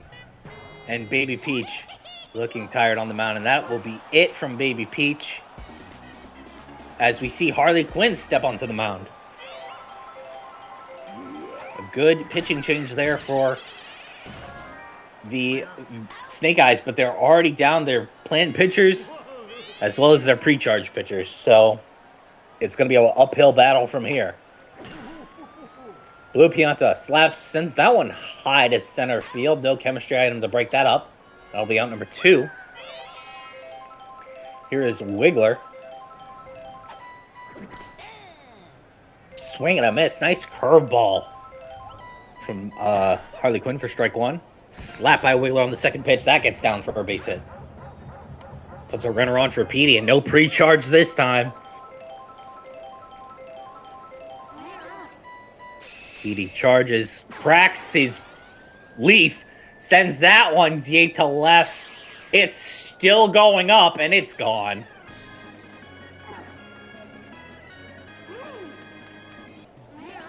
What are we doing? What are we doing?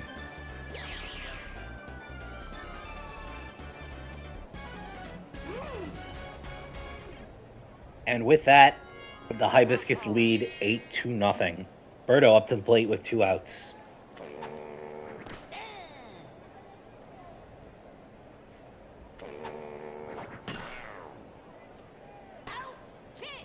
Line drive up the middle, caught by Toadette.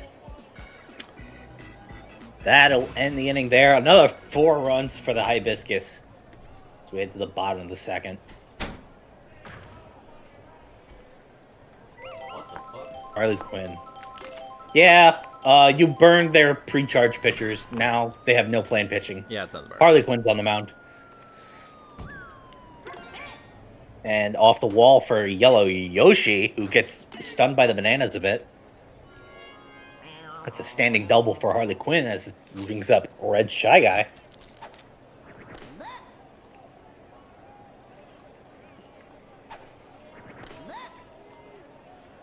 Good ice from Shy Guy. 0-2 on the 2-0 on the count. Line drive up the middle, but that's going to be caught by Berto. Unable to make the throw in time as Harley Quinn reaches second base. Brad Noki now up. Slap hit, grounder up the middle. Petey dives. The throw to third, not in time. Harley Quinn reaches, and Noki safe at first on the fielder's choice. That's 2 runners on for Baby Peach.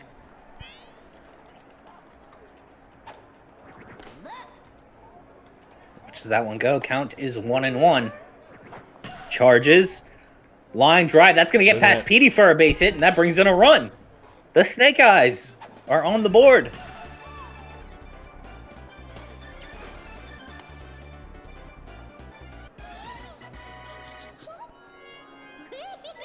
Two runners on now for Toadette with 1 out.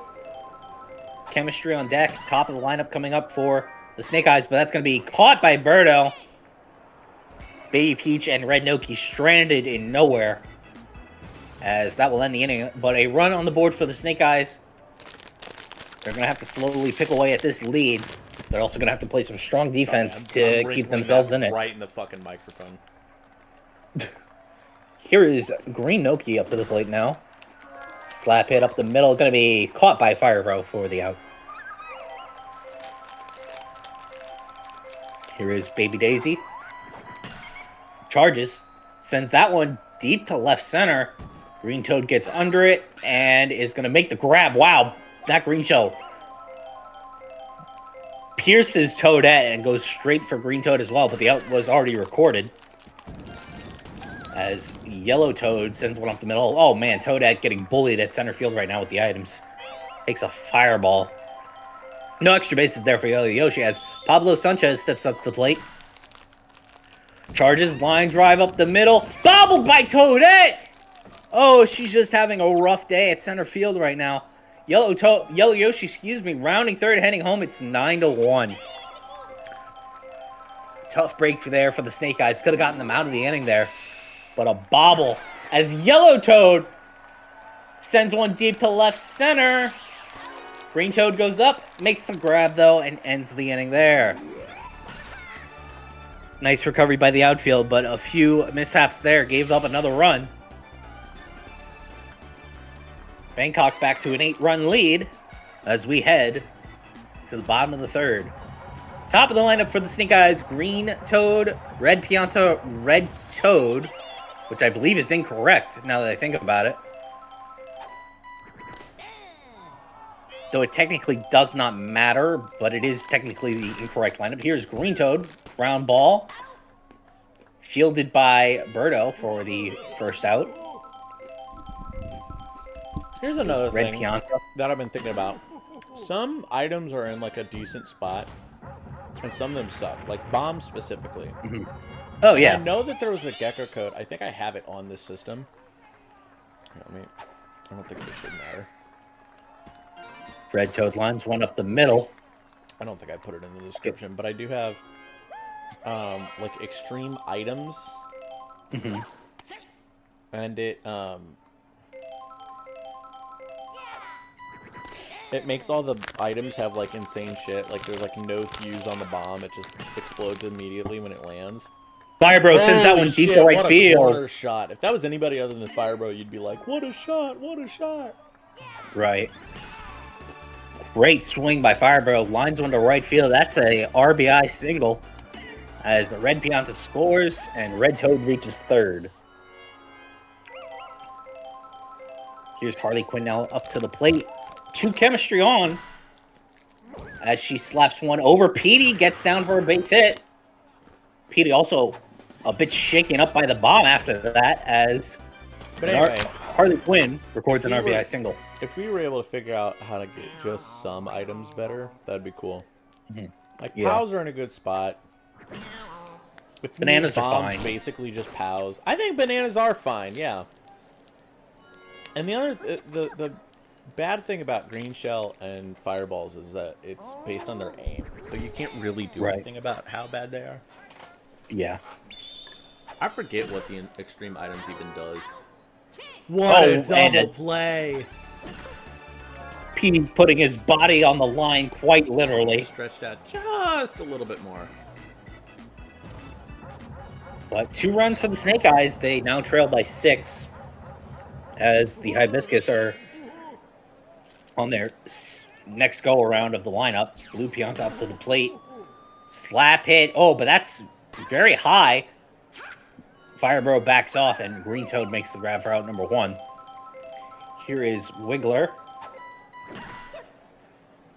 Slap hit over the middle. That gets down.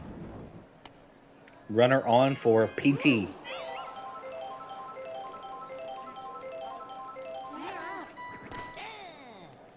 PETA. The plant taxes here. Sends that one deep to center field. It's back. It's high. It's too fast. It's gone. And just like that, the 2 runs Snake Eyes scored previously, immediately erased by a PD 2-run homer. Toadette just unable to get up there. Not enough height on that jump as the Hibiscus lead 11-3. Harley Quinn looking a little tired on the mound. There's Birdo stepping up to the plate. Line drive up the middle. That gets down for a base hit.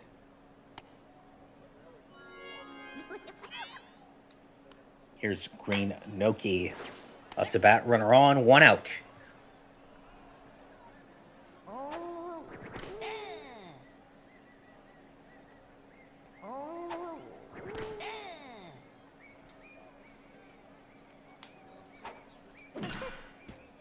Green Noki grounder. Red Shy Guy throws to Firebro, throws to Baby Peach, and that's a double play to get the Snake Eyes out of the inning there. But another 2 runs from Petey. Makes it an 11-3 ball game as we head to the bottom of the fourth. Here's Baby Peach and Toadette to round out the order. I know the that Snake it's been Eyes. higher for Bangkok, but it's been a pretty high octane game for both sides. Only one half of one inning where somebody hasn't scored so far. Halfway through the game. Here's Toadette up to the plate now. Takes for strike one. Swung on up the middle. Goes to Pablo. It makes the grab for out number 2. Right as I say it, I'm going to curse them. I'm so sorry. Here's Green Toad, top of the lineup for the Snake Eyes. Slap hit goes right to Birdo to end the inning. 3 up, 3 down for the Snake Eyes. So we head to the top of the 5th. Bangkok, not in the best position of their lineup, but very close to the top of the lineup. Get through these batters, you're definitely going to see Yellow Toad either this inning, if not next. Here's Baby Daisy, who sends one high and deep to right center field. Red Toad gets under it and makes the grab. Even if that wasn't ruled a catch, Toadette was able to recover it before it hit the ground, so that'll be out number 1. Here is Yellow Yoshi.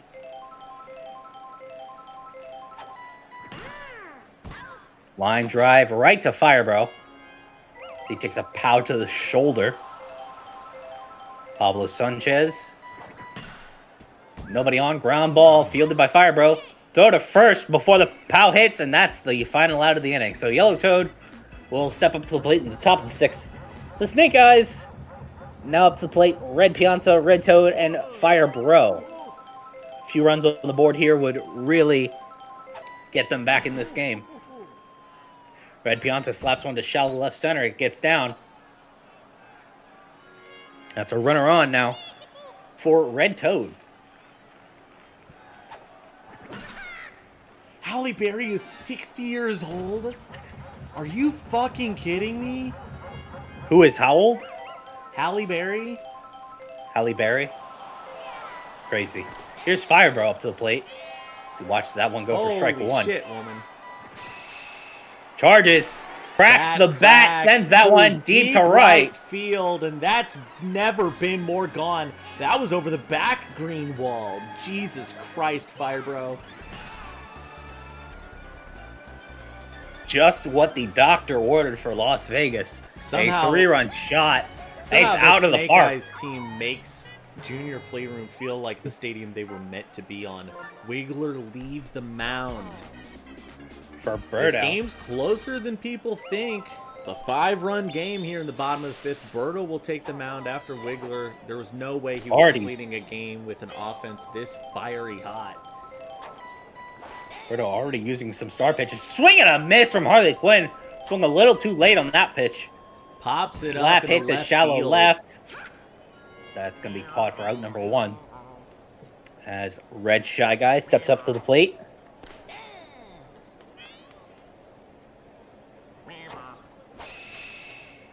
Who cracks the bat? Red fucking Shy Guy? Are you kidding me? That's going to be too I mean, that's going to be caught, yeah.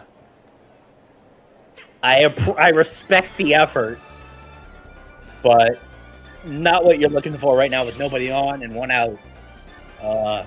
Great jump there by Pablo Sanchez and Yellow Yoshi out there to make the grab as Red Doki steps up to the plate.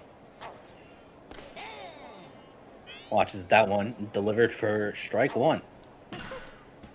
Slap hit, grounder to Petey, throw to first. We'll end the inning there, but the Snake Eyes trail by 5 after a 3-run shot from Firebro. But top of the 6th and top of the lineup for the Hibiscus, it's Yellow Toad. Harley Quinn still going strong on the mound since she came in back in the 2nd inning, I believe. Right now, trying to close one out for the Snake Eyes as Yellow Toad lines one to left center. Could put a runner on for Blue Pianta. One of the things I've never really understood about the Snake Eyes is why they don't have a Pianta in center field. Keep Toadette on the mound, but, Oh, but great play by Toadette. Throw to second. Yellow Toad tagging, thinking that ball was going to be caught. Unfortunately, it was not, and that'll be fielder's choice there as another slap hit from Wiggler, though. This time, the runners advance and will be safe 2 runners on for, you guessed it, Petey. Yeah, I never understood why the Snake Eyes didn't go grab Yoshi for cheap, because takedowns weren't even using him. Back crack from Petey Piranha, deep right field. That'll be gone for another 3-run homer in the same exact spot. That's Wow, also that over one, the like, back wall. that one wasn't even in the same frame as the back wall until 5 seconds later. Good God. But yeah, I mean, put Toadette on the mound, put Yoshi at home or third base or something. Here's Fire Bro. Put Baby Peach at third and put Pianta in the outfield. You'd have a solid outfield, even though Pianta's a little slow. You'd have Toadette on the mound. You know, I don't know. Well, Toadette was the starting pitcher. Right. But I'm saying, like, you'd extend your pitching depth for basically nothing. Yoshi has medium trash this season, and you're not dealing with this, like, outfield swap and an incredibly, like, low stamina pitching depth. I think that's what's bitten him in the ass. Bangkok responds with the 3 runs of their own.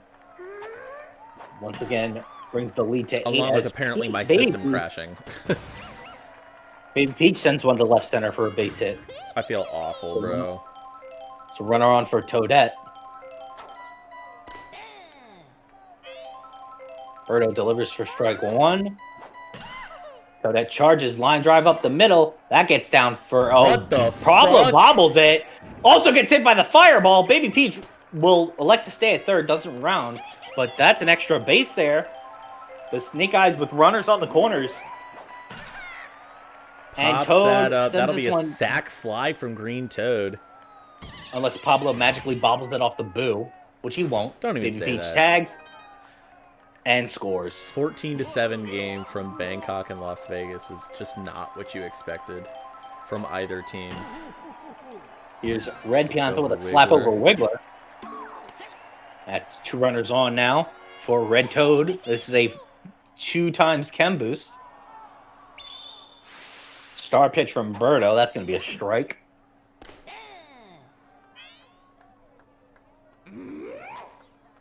Red Toad charges.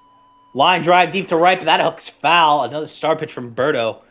Could deliver another strike. No, she's going to charge. Red Toad slaps. That's going to go over Wiggler. Oh, no! Chaotic base running!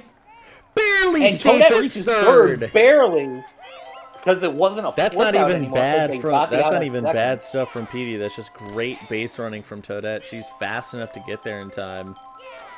Beautiful. The little things that matter. That's going to be a ground ball.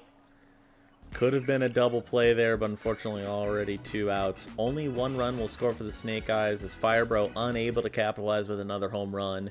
Might have been even closer. Might have been within Grand Slam range, I think, actually, if in the bottom of the 7th, if they were able to if they're able to make it defensive. Baby Daisy trying to send one deep, but that hooks to the left.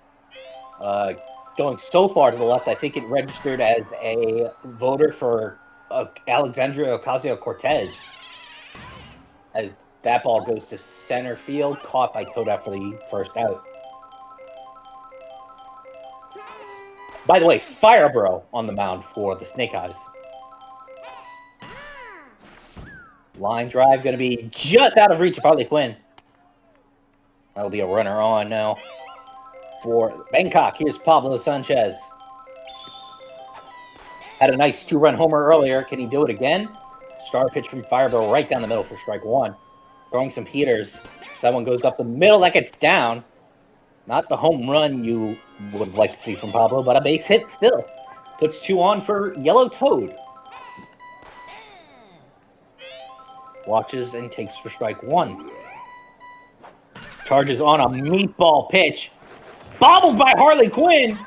The throw to first in time. Oh my god, the throw to first in time. Firebro has a hell of an arm, man. It's an incredible arm. Honestly, not a terrible infield. Top of the 7th with 2 on. Blue Pianta with a chance to keep it going, and he will send Yellow Yoshi home. Will he send Pablo home? Yes, he will. 16-7. And a runner on first for Wiggler. If Wiggler gets on Petey with a chance to absolutely put the nail in the coffin. But Wiggler looks to do it himself this Wiggler weekend. That will pull down in time. Toadette makes the catch. And we enter the bottom of the 7th inning here. 16-7. Can Las Vegas make it happen?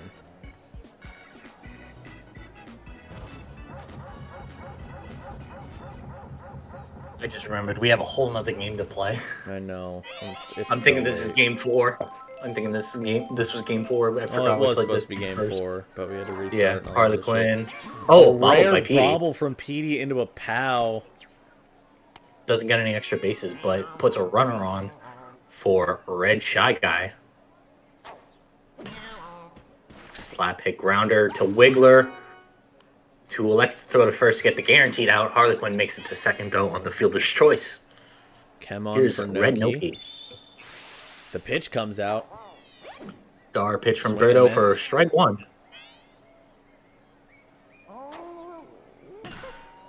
Inoki charges, sends one deep to left, but that one might be voting for Bernie Sanders. And a swing and a miss from Red Noki on the start pitch for strike number 3. Great strikeout there. 1 out away from victory for the Bangkok Hibiscus. Baby Peach, bad contact. What the fuck am I looking at right now? The commentator's curse at its finest. Here's Toadette now. Probably to end it, though.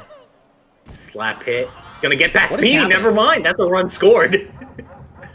It's 16-8, and we are back to the top of the lineup for the Snake Eyes. Hang on, folks. We've got a ball game.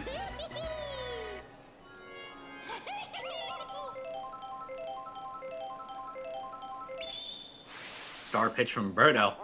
Not being conservative with these pitches. No, now she doesn't have enough in the tank to guarantee the strikeout Green there. Toad, That'll line be drive lined. up the middle. Green Toad beats the throw to first. Base is loaded now. For Red tired Pianta. on the mound. Red Pianta with a chance to change the fate of the game here. Wiggler drive not up the in middle. time. The POW will send 2 That's home. a 4-2. And Green Toad rounding second. Uh-oh. Oh, no. He made a critical error. And that's how the game ends. Why Are the we fuck serious? would you go for that? He got hit by the POW and thought he could round second heading for third. Here's what I'm also going got to do hit. for Pablo Las Vegas here. I know it doesn't mean much, but they had 6 runs in that game before. They had 7. Did they have 7? Well, I had 2. It was 7-2. We'll make it an 18-16 game all told. Wouldn't it be 17? I know. Yeah. All right. We'll make it an 18-17 game all told. And that way their run differential not ruined. They'll be at exactly 0. 1. Oh, okay. Heading into the last game of the week. Or the last game of the season. What was that game? They are eliminated from playoff contention with this, though. Oh, that sucks. Yeah. Petey or MVP, we know. I don't even want to look at the box scores. I'm ashamed of that shit.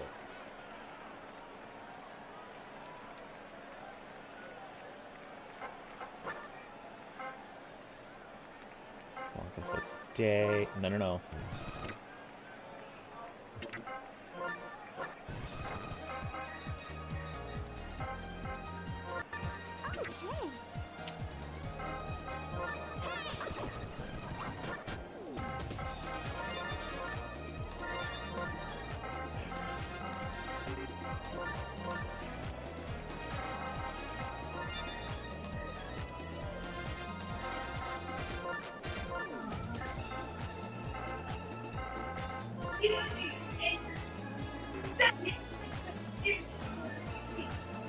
What's with all the yelling in the background? Sorry. I gotta dig up garbage, so give me a minute, and I'll be back whenever I can. Okay.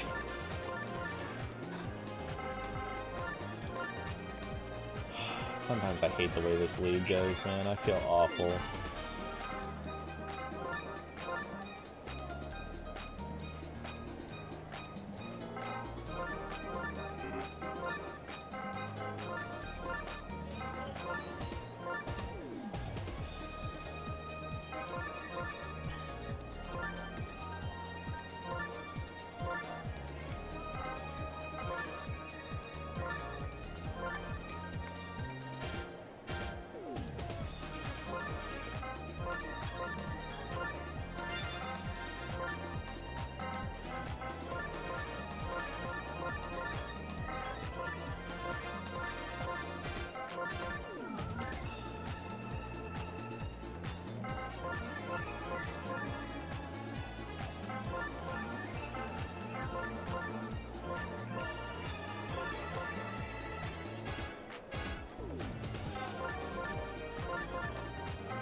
The Camels take on the Eclipse in the final game tonight for the Galaxy Network.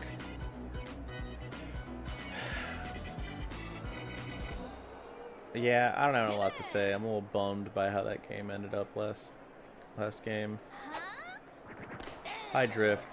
What are you saying lol about?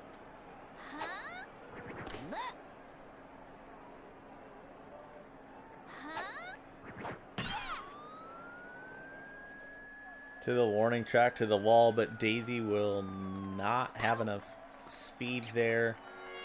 Blooper gets under it easily for the first out. Blue Critter up to bat now.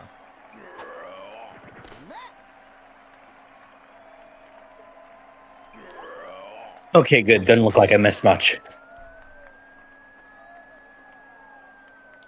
2 warning track. Blue Critter. Flyouts. Hello? Okay. Red Critter. Waiter. Cracks that bat. Sends that one deep to right center.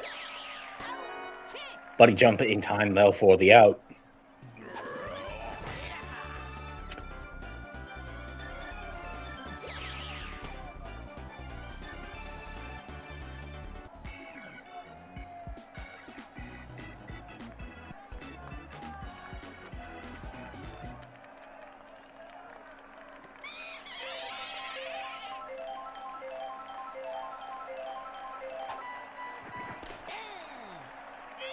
You commentate. I'm gonna try and update standings here for a second. Okay, here is Civilian Boo with a nice slap hit to left. That gets down. Baby Luigi on the mound for the Eclipse. Now up to the plate for Casablanca. Well, was up to the plate. That was Serge Tonkian. As Mike Trout lines one to Red Critter for a double play to end the inning.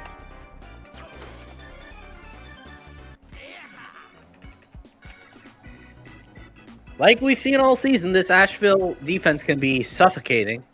2 critters and a pre-charged pitcher on the mound into Daisy is nothing to write home, or is nothing to be, I don't know what the word, words.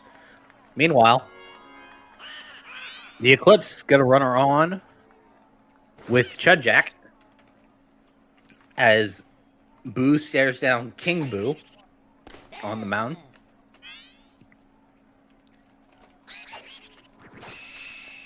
King Boo charges, way. sends one high and deep to left center. It's coming down, and it's caught. I know someone in the crowd who will be happy to know that King Boo Thank popped God, out bro. to left center. Thank Okay, I know fucking God. Okay, there are 2 people I now know that are happy with that out. Boo, rah. I'm gonna decimate him next season.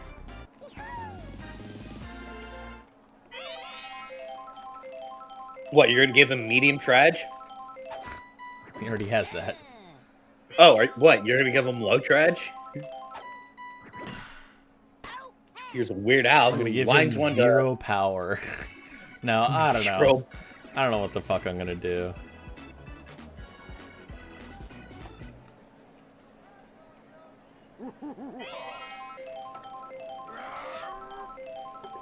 Alright, here's K-Rool, who sends that one high and deep to right.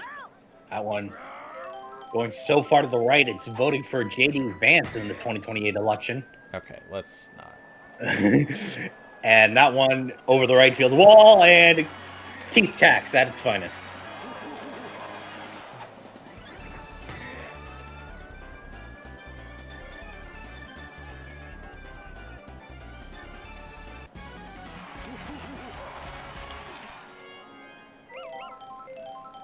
Here's Saquon Barkley.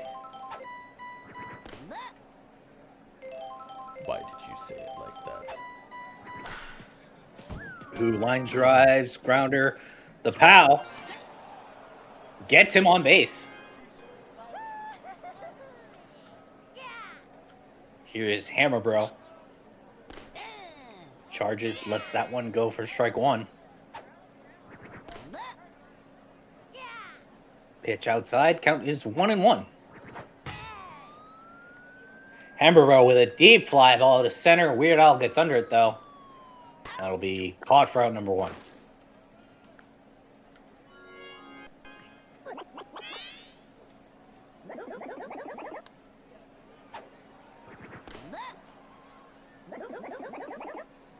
Cooper the quick.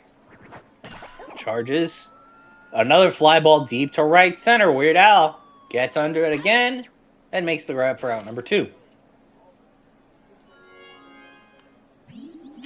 Now up to the plate, Paragumba, who slaps grounder right to Red Critter and gets the final out.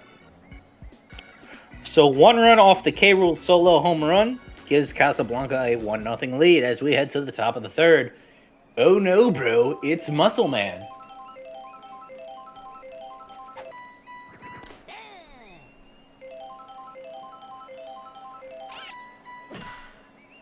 Slap hit up the middle.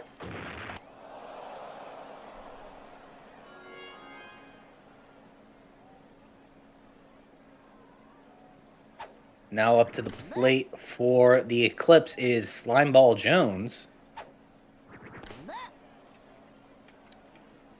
Count is 2-0. Make that 3-0. Slimeball Jones may get on base here with a walk. No, he's going to slap, and that one gets down, though, for a base hit. 2 runners on, and up to the plate is pitcher Baby Luigi. Something else I forgot to mention earlier, DC becomes the 2nd team to get a 10-win season this season, and only the 3rd to do it ever, I believe. Wow. In the... Baby No, Luigi sorry, ground 4th. ball. Texas and Minnesota nice. had 10-win seasons last season. Nice dive by Saquon. Able to turn a double play, but Muscle Man advances to 3rd for Daisy with a chance to drive him in. Star Swing here could easily get a run in. No, she elects to slap. That one just out of reach of Hammer Bro. And that's going to be an RBI single for Daisy without the star. Nicely done.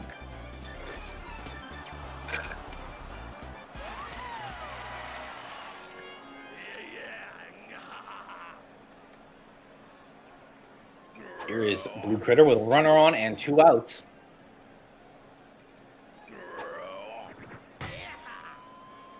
Line drive deep to left, but it hooks foul. Blue Critter, line drive, caught by Hammer Bro to end the inning there. Tied at 1 as we head to the bottom of the third.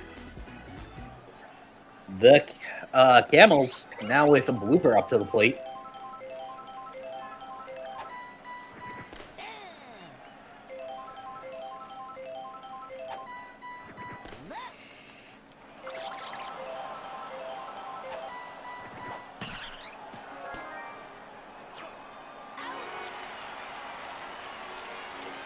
Blue Critter with a nice dive, throw to Daisy for out number 1. Here's Civilian Boo. Another ground ball, this time to Red Critter, throw to Daisy for out number 2. Here's Surge. Cracks the bat, sends one deep to center field. Does Slimeball Jones get there in time? Whoa. He does. Just barely. And Weird Al's able to make the grab. Might have been a little bit of meme magnet hand shenanigans there, but Weird Al makes the grab for the final out.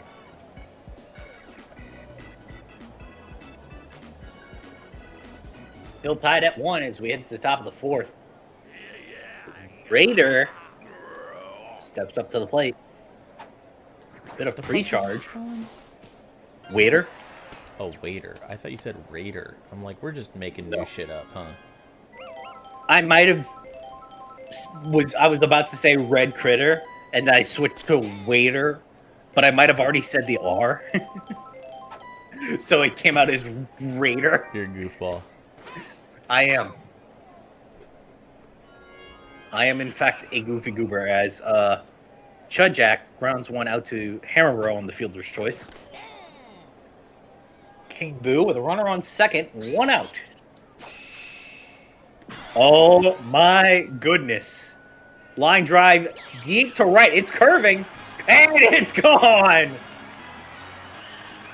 The king of line drives, King Boo, sends one deep to right. And the Eclipse lead 3-1. I know 2 people who are very upset by that home run. Fuck! I can hear that. Here's the Weird Al. The line drive up the middle gets over Saquon for a base hit.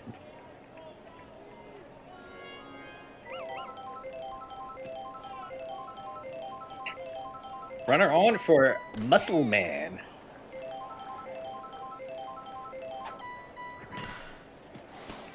Ground ball fielded by Saquon Barkley. The throw to second, to first, and a nice double play to get Casablanca out of the inning, but tough break there. Boo gives up a 2-run homer to his king, and now it's a 3-1 ball game. Baby DK up to bat for Casablanca. Ball 1.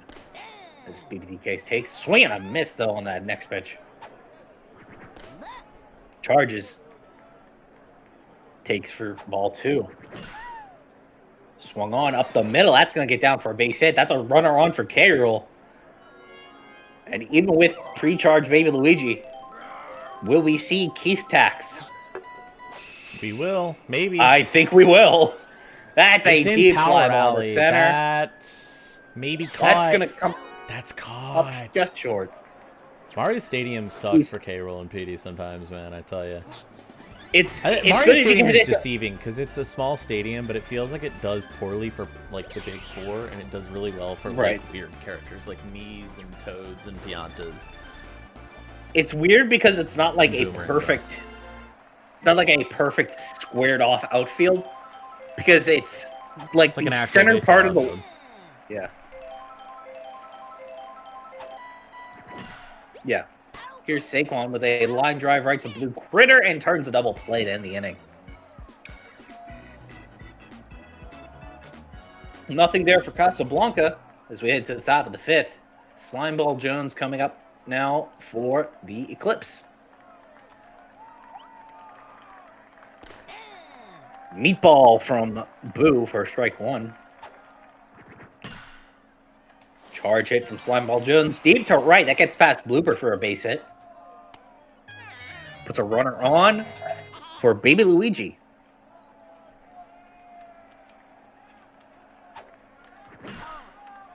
Swung on up the middle. That's going to be caught by Hammer Bro. Slime Ball Jones in no man's land. That'll be a double play. Here's Daisy, nobody on.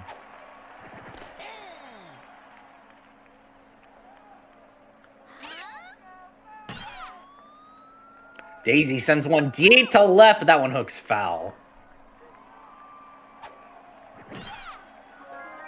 Swung on up the middle, caught by Hammer Bro. 3 up, 3 down for the Eclipse.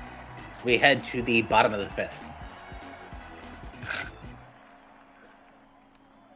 Hammer Bro up to the plate with nobody on. Still pre-charge, going strong on the mound for Asheville. Baby Luigi delivers for ball 1. This one, Hammer Bro lets go, but this one's a strike. Contact deep to left center. That's still in the field of play. Weird Al and Slimeball Jones underneath it. Weird Al makes the grab for out number 1. Coop with the quick. Up to the plate.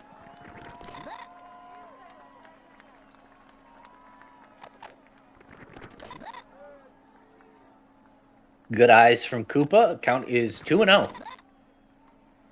Make that 3-0. I love that Baby Luigi texture. Swung on up the middle. That gets down for a base hit. God, that's a good one. Don't forget, we're going to vote on nice best texture at the end of the season. Right. Runner on for Para Goomba, who's showing bunt. Oh, great idea. Oh, charge. Oh. Pre-charge into a charge. Goomba. Okay, charge bunt? Question mark? Okay, charge bunt. Charge bunt. Wait, it was a charge bunt, but it goes foul. On strike 3? No? Okay, we'll slap it right no, up. Line drive up the middle. Hey, bases that gets on. Down for a base hit. First and second for blooper, and bloopers hit decently well for the Camels. But pre-charge still in effect. Yes. Might hinder him just a tad. Well, it's not like he's charging a lot. It's more that these tricky curveballs from... Ground ball fielded by Blue Critter. Throw to second to first, and that's a double play to end the inning. I don't think that was the pitch Blooper wanted, and unfortunately it cost him the inning as we head to the top of the 6th. The Eclipse now up to bat with Blue Critter. Boo still going strong on the mound despite being tired for the last few innings.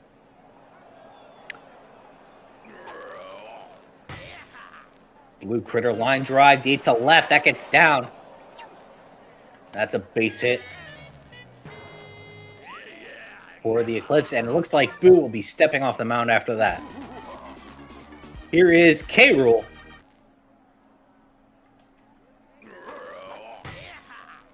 Fastball up the middle, swung up the middle by Red Critter, and that turns a double play from Saquon Barkley to Boo.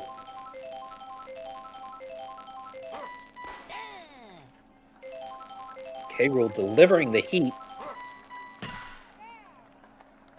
as Chudjack sends one right to Blooper for the final out of the inning. Casablanca still hanging in there, but they need to get their offense going. Boo and Surge coming up with Baby DK following.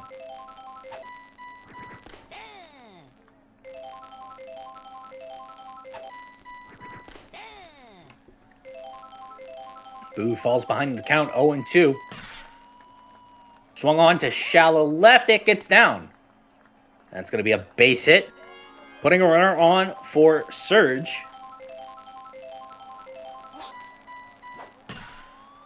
Tried to go yard earlier. He's trying to do it again. Sends that one deep to left, but the Mees get there. They jump and make the grab for out number 1. Good effort there by Surge. Just not enough to get it past this outfield. Pre-charge.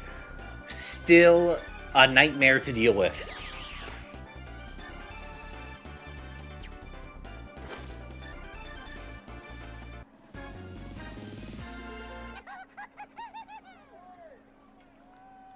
Baby DK stepping up to the plate. Slap hit. Going to be caught by Blue Critter. Throws to first and makes the double play to end the inning. Casablanca still trailing by 2 as we head to the final inning. King Boo up to the plate. Not the best part of the Asheville lineup. Casablanca could very much escape this inning without giving up any runs, but King Boo sends one deep to right center. Is there enough curve on it? No. Blooper able to get up there and make the grab for out number 1. Another deep shot by King Boo. This one, though, not going to make it out of the field of play. Blooper and Surge able to make the jump, make the grab. Here's Weird Al with 1 out. A star pitch from K. Rool. Heater recorded at 109. Another one! Line drive countered. Saquon Barkley with a diving grab. That pitch recorded at 107. Incredible pitching, but K-Roll already looking tired on the mound. Here's Muscle Man. Charges, sends that one to left center. That's going to get down in the field of play, and only going to be a base hit as Surge recovers from the POW. Bringing up good old Slimeball Jones. Swung on up the middle, gets past the infield, and that's going to be 2 runners on for Baby Luigi.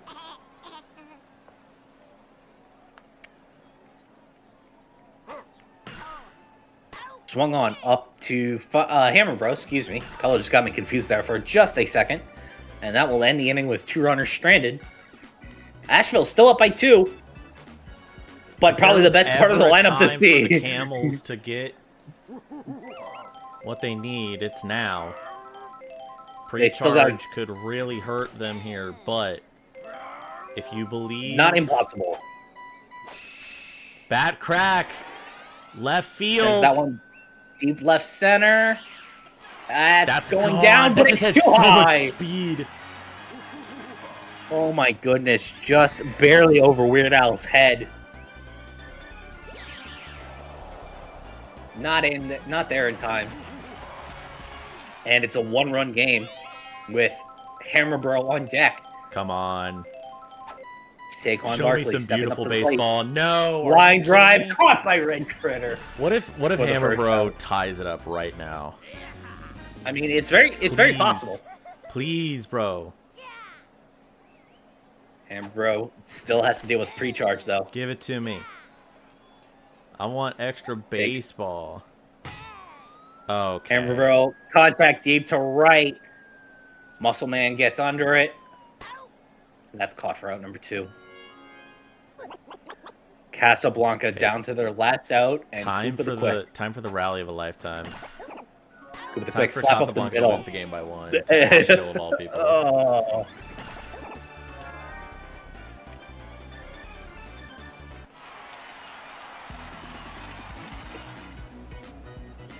Tough break there for the Camels.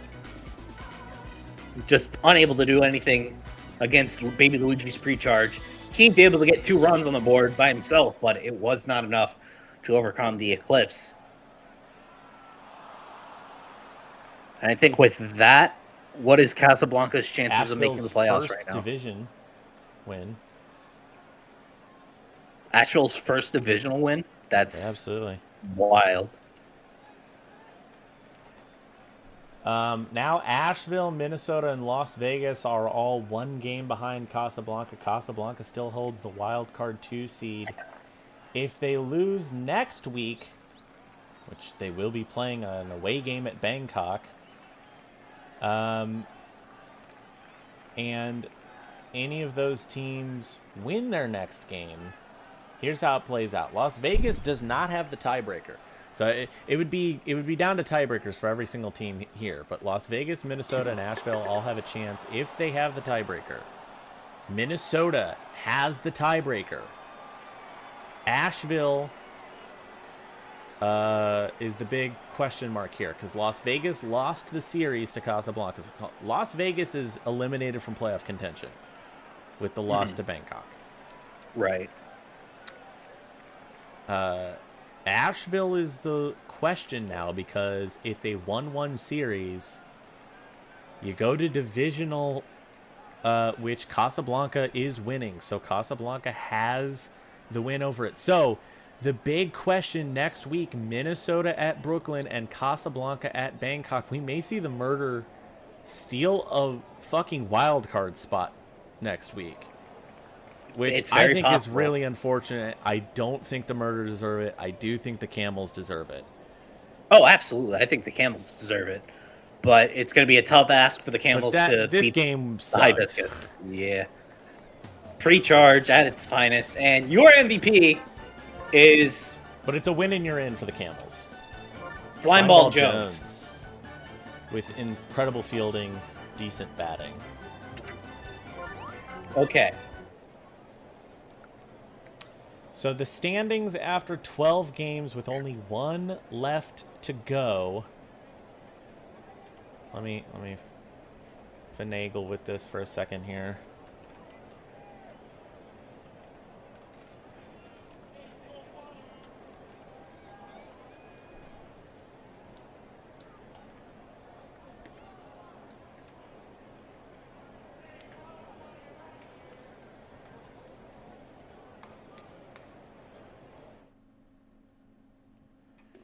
So here's how it looks.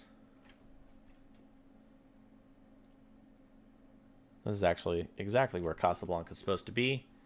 I will say... No, that's not right. Yeah, it's supposed to be 2 here. There you go. Here's how everything looks. So Reykjavik and DC are tied right now. So actually, if both of them win next week, I do actually have to go to... no, record versus common opponents, which I think Reykjavik wins. I think we determined already that Reykjavik wins that, but I'll have to double check everything. I do believe Bangkok currently holds the 3 seed and Kyoto the 4 seed, Louisville 5, Arkansas 6, based on record versus common opponents. And if we changed it to divisional first, it would be exactly the same. But if we remove the conference rule, it would be exactly the same. So currently, that's the standings. Louisville, who is desperate for everything, is hoping for a hard-fought win against Honolulu and a Casablanca win next week. Yes, and that would mean Bangkok would not have a first-round bye, which I think is the only thing preventing them. I'm going to be honest with you as the GM. It's the only thing preventing me from tanking against Casablanca next week, and in order to guarantee them a...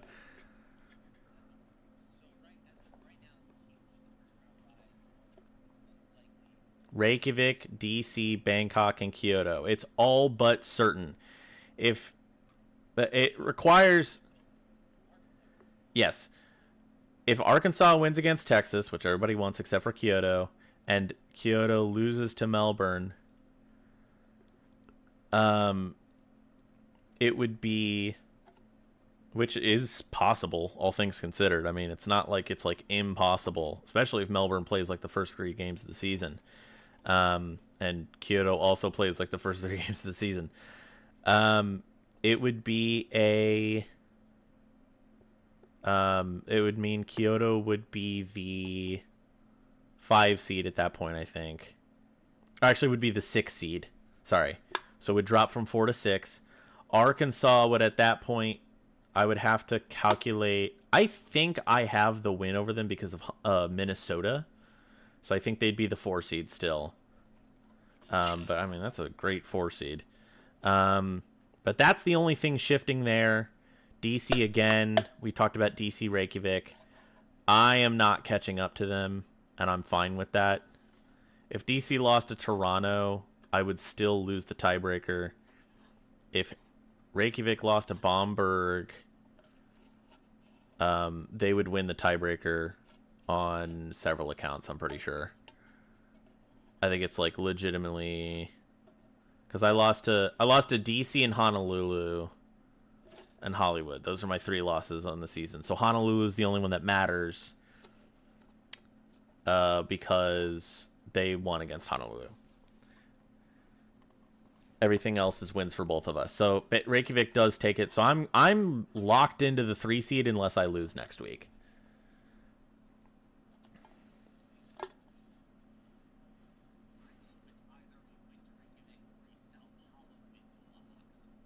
Right.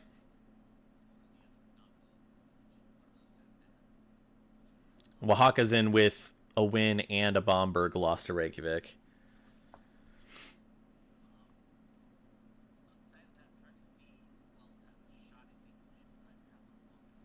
Well, so this is the kind of stuff I said last. So yeah, we'll talk about who's on the bubble first. Last week I said it's Oaxaca, Texas, Melbourne, and Las Vegas. That is still kind of true. I don't think Melbourne has a chance anymore. Let's look at the Sunshine Conference first. Hollywood's the main one to look at.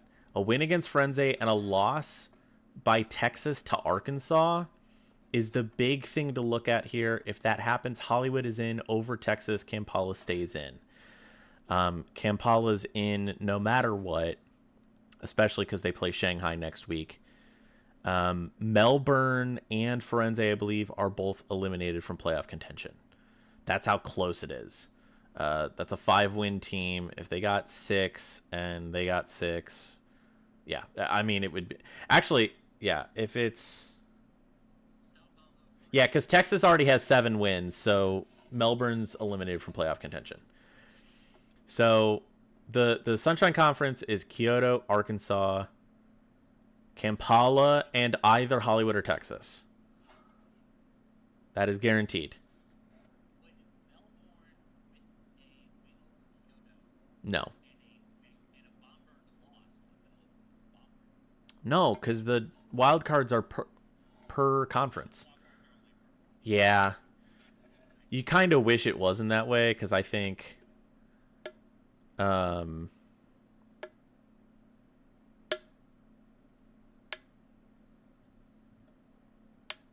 mean, to be honest with you, though, like, it's pretty close to what it is, right? Like,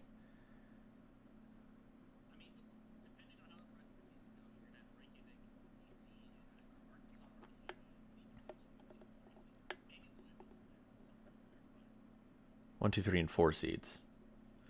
So, okay. So that's the Sunshine Conference. In the Galaxy Conference, DC's in, Bangkok's in. I think Toronto is guaranteed in at this point. Let's see, 1, 2, 3, 4, 5, 6, 7. Yeah, so they've clinched because everything went so poorly everywhere else. Everybody went Battle of Mid. So there's 3 teams gunning for Casablanca's spot, and Casablanca in a bad position, an away game against Bangkok next week.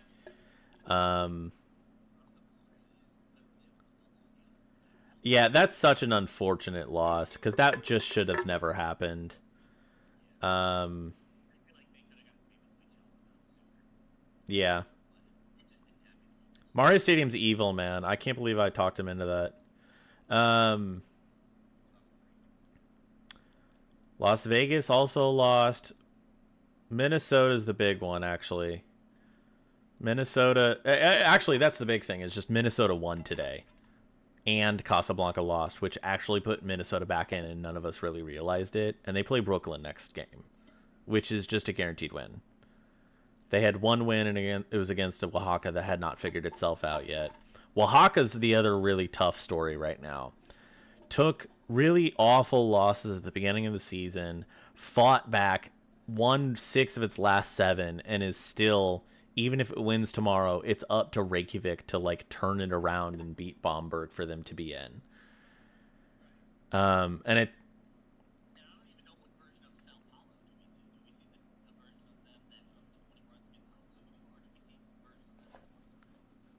all right, and it's like, yeah,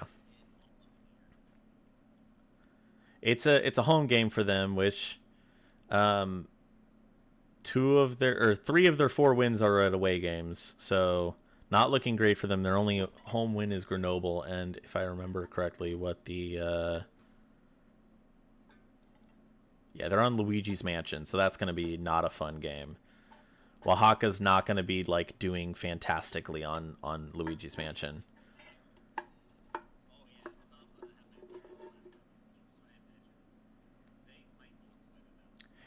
Right, but I'm saying they've only won 1 game at home.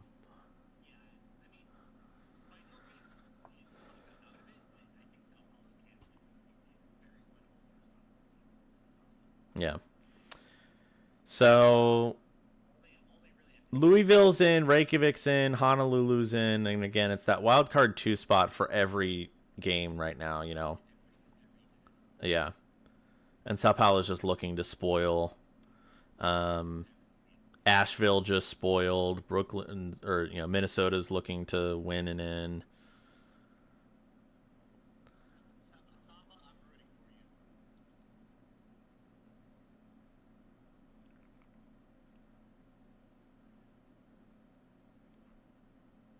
Don't say that. I'm rooting for Louisville to win against Honolulu and get so arrogant that I ban him from the server, and then both of you are in. Kidding. Ah.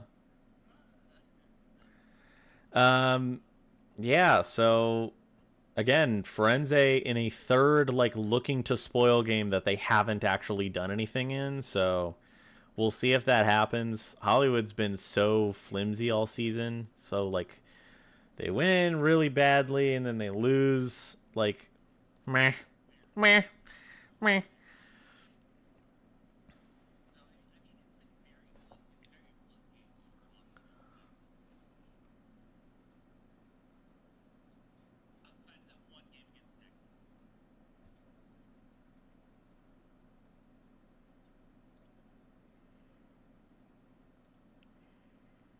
So currently the 5 seed is Louisville, and the 12 seed I think is it's like Casablanca, Hollywood, Oaxaca. Actually, it wouldn't be Hollywood. It's technically Casablanca right now. But this is also fluid within these 5 here. Well, it's these 5 teams specifically are the ones that can actually shift around. Wait, actually, Honolulu's 7-5.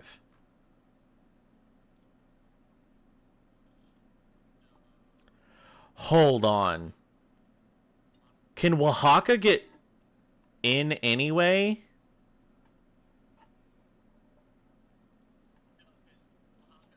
No. Shut up. Hold on. So you're 7-5. If you win, you're in.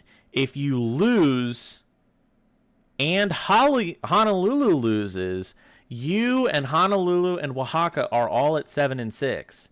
You do not have the tiebreaker against Honolulu or Oaxaca. So you would be out and Honolulu and Oaxaca would be in. But if you win and Oaxaca wins and Honolulu loses, guess what? The series is split and it goes to divisional. And it would mean that Oaxaca would win it because they would be 3-3 in their divisionals, whereas Honolulu would be 2-4. Oh my God, there's a chance for a really good thing to happen there. No, don't wish that. This team deserves to be in. Don't say that shit. No, you're being biased. Shut up.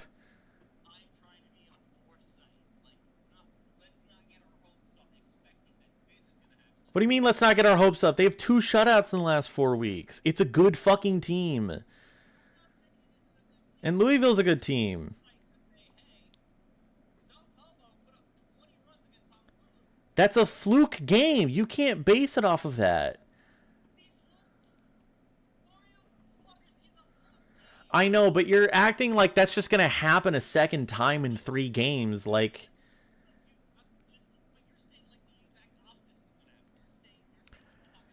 I know, but I'm saying when you go, oh well, they could score 20 runs again. Yeah, man, pigs could start falling from the sky. It doesn't do anybody any good except for negative karma to bring it up.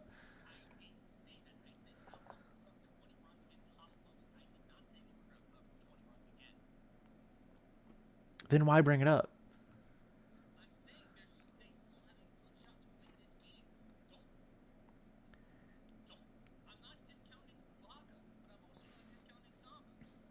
They're dog shit. Shut up.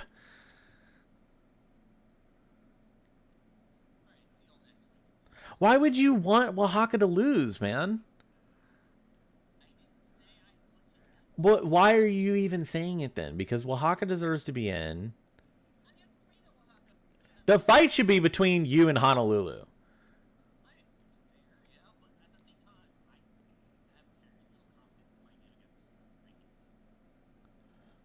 I don't know, man. This is a completely different team the last 2 weeks. They didn't randomize the lineup. This is his lineup. No, he said he was gonna after he lost, and then I forgot to do it for him.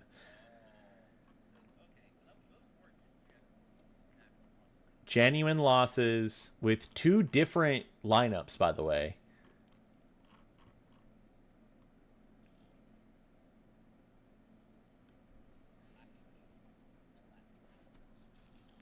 I know, but I'm saying that's a different team. Because the lineup was different. Your team has to lock the fuck in, but, like, it's on Yoshi Park. Like,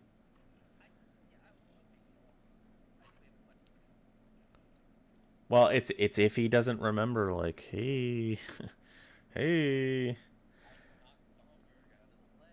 Well, it doesn't remember. Hey, if I go back to the old lineup, this is the shitter. This is the tank bowl game, by the way. I think it is the actual tank bowl because nothing else is that tank bowl. I mean, Las Vegas Asheville's kind of tank bowl, but like they're like people that just barely missed playoff contention.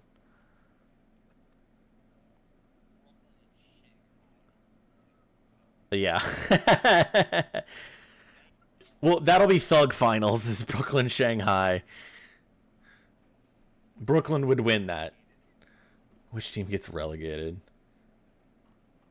It would be Shanghai because Maryland isn't planning on playing next season. Yes.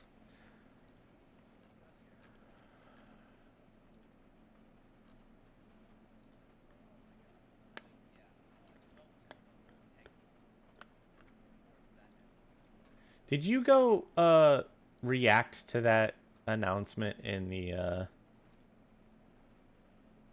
Oh, you did Padres, not Cubs? I think Cubs might be taken, but I don't know. Padres ought to be fun.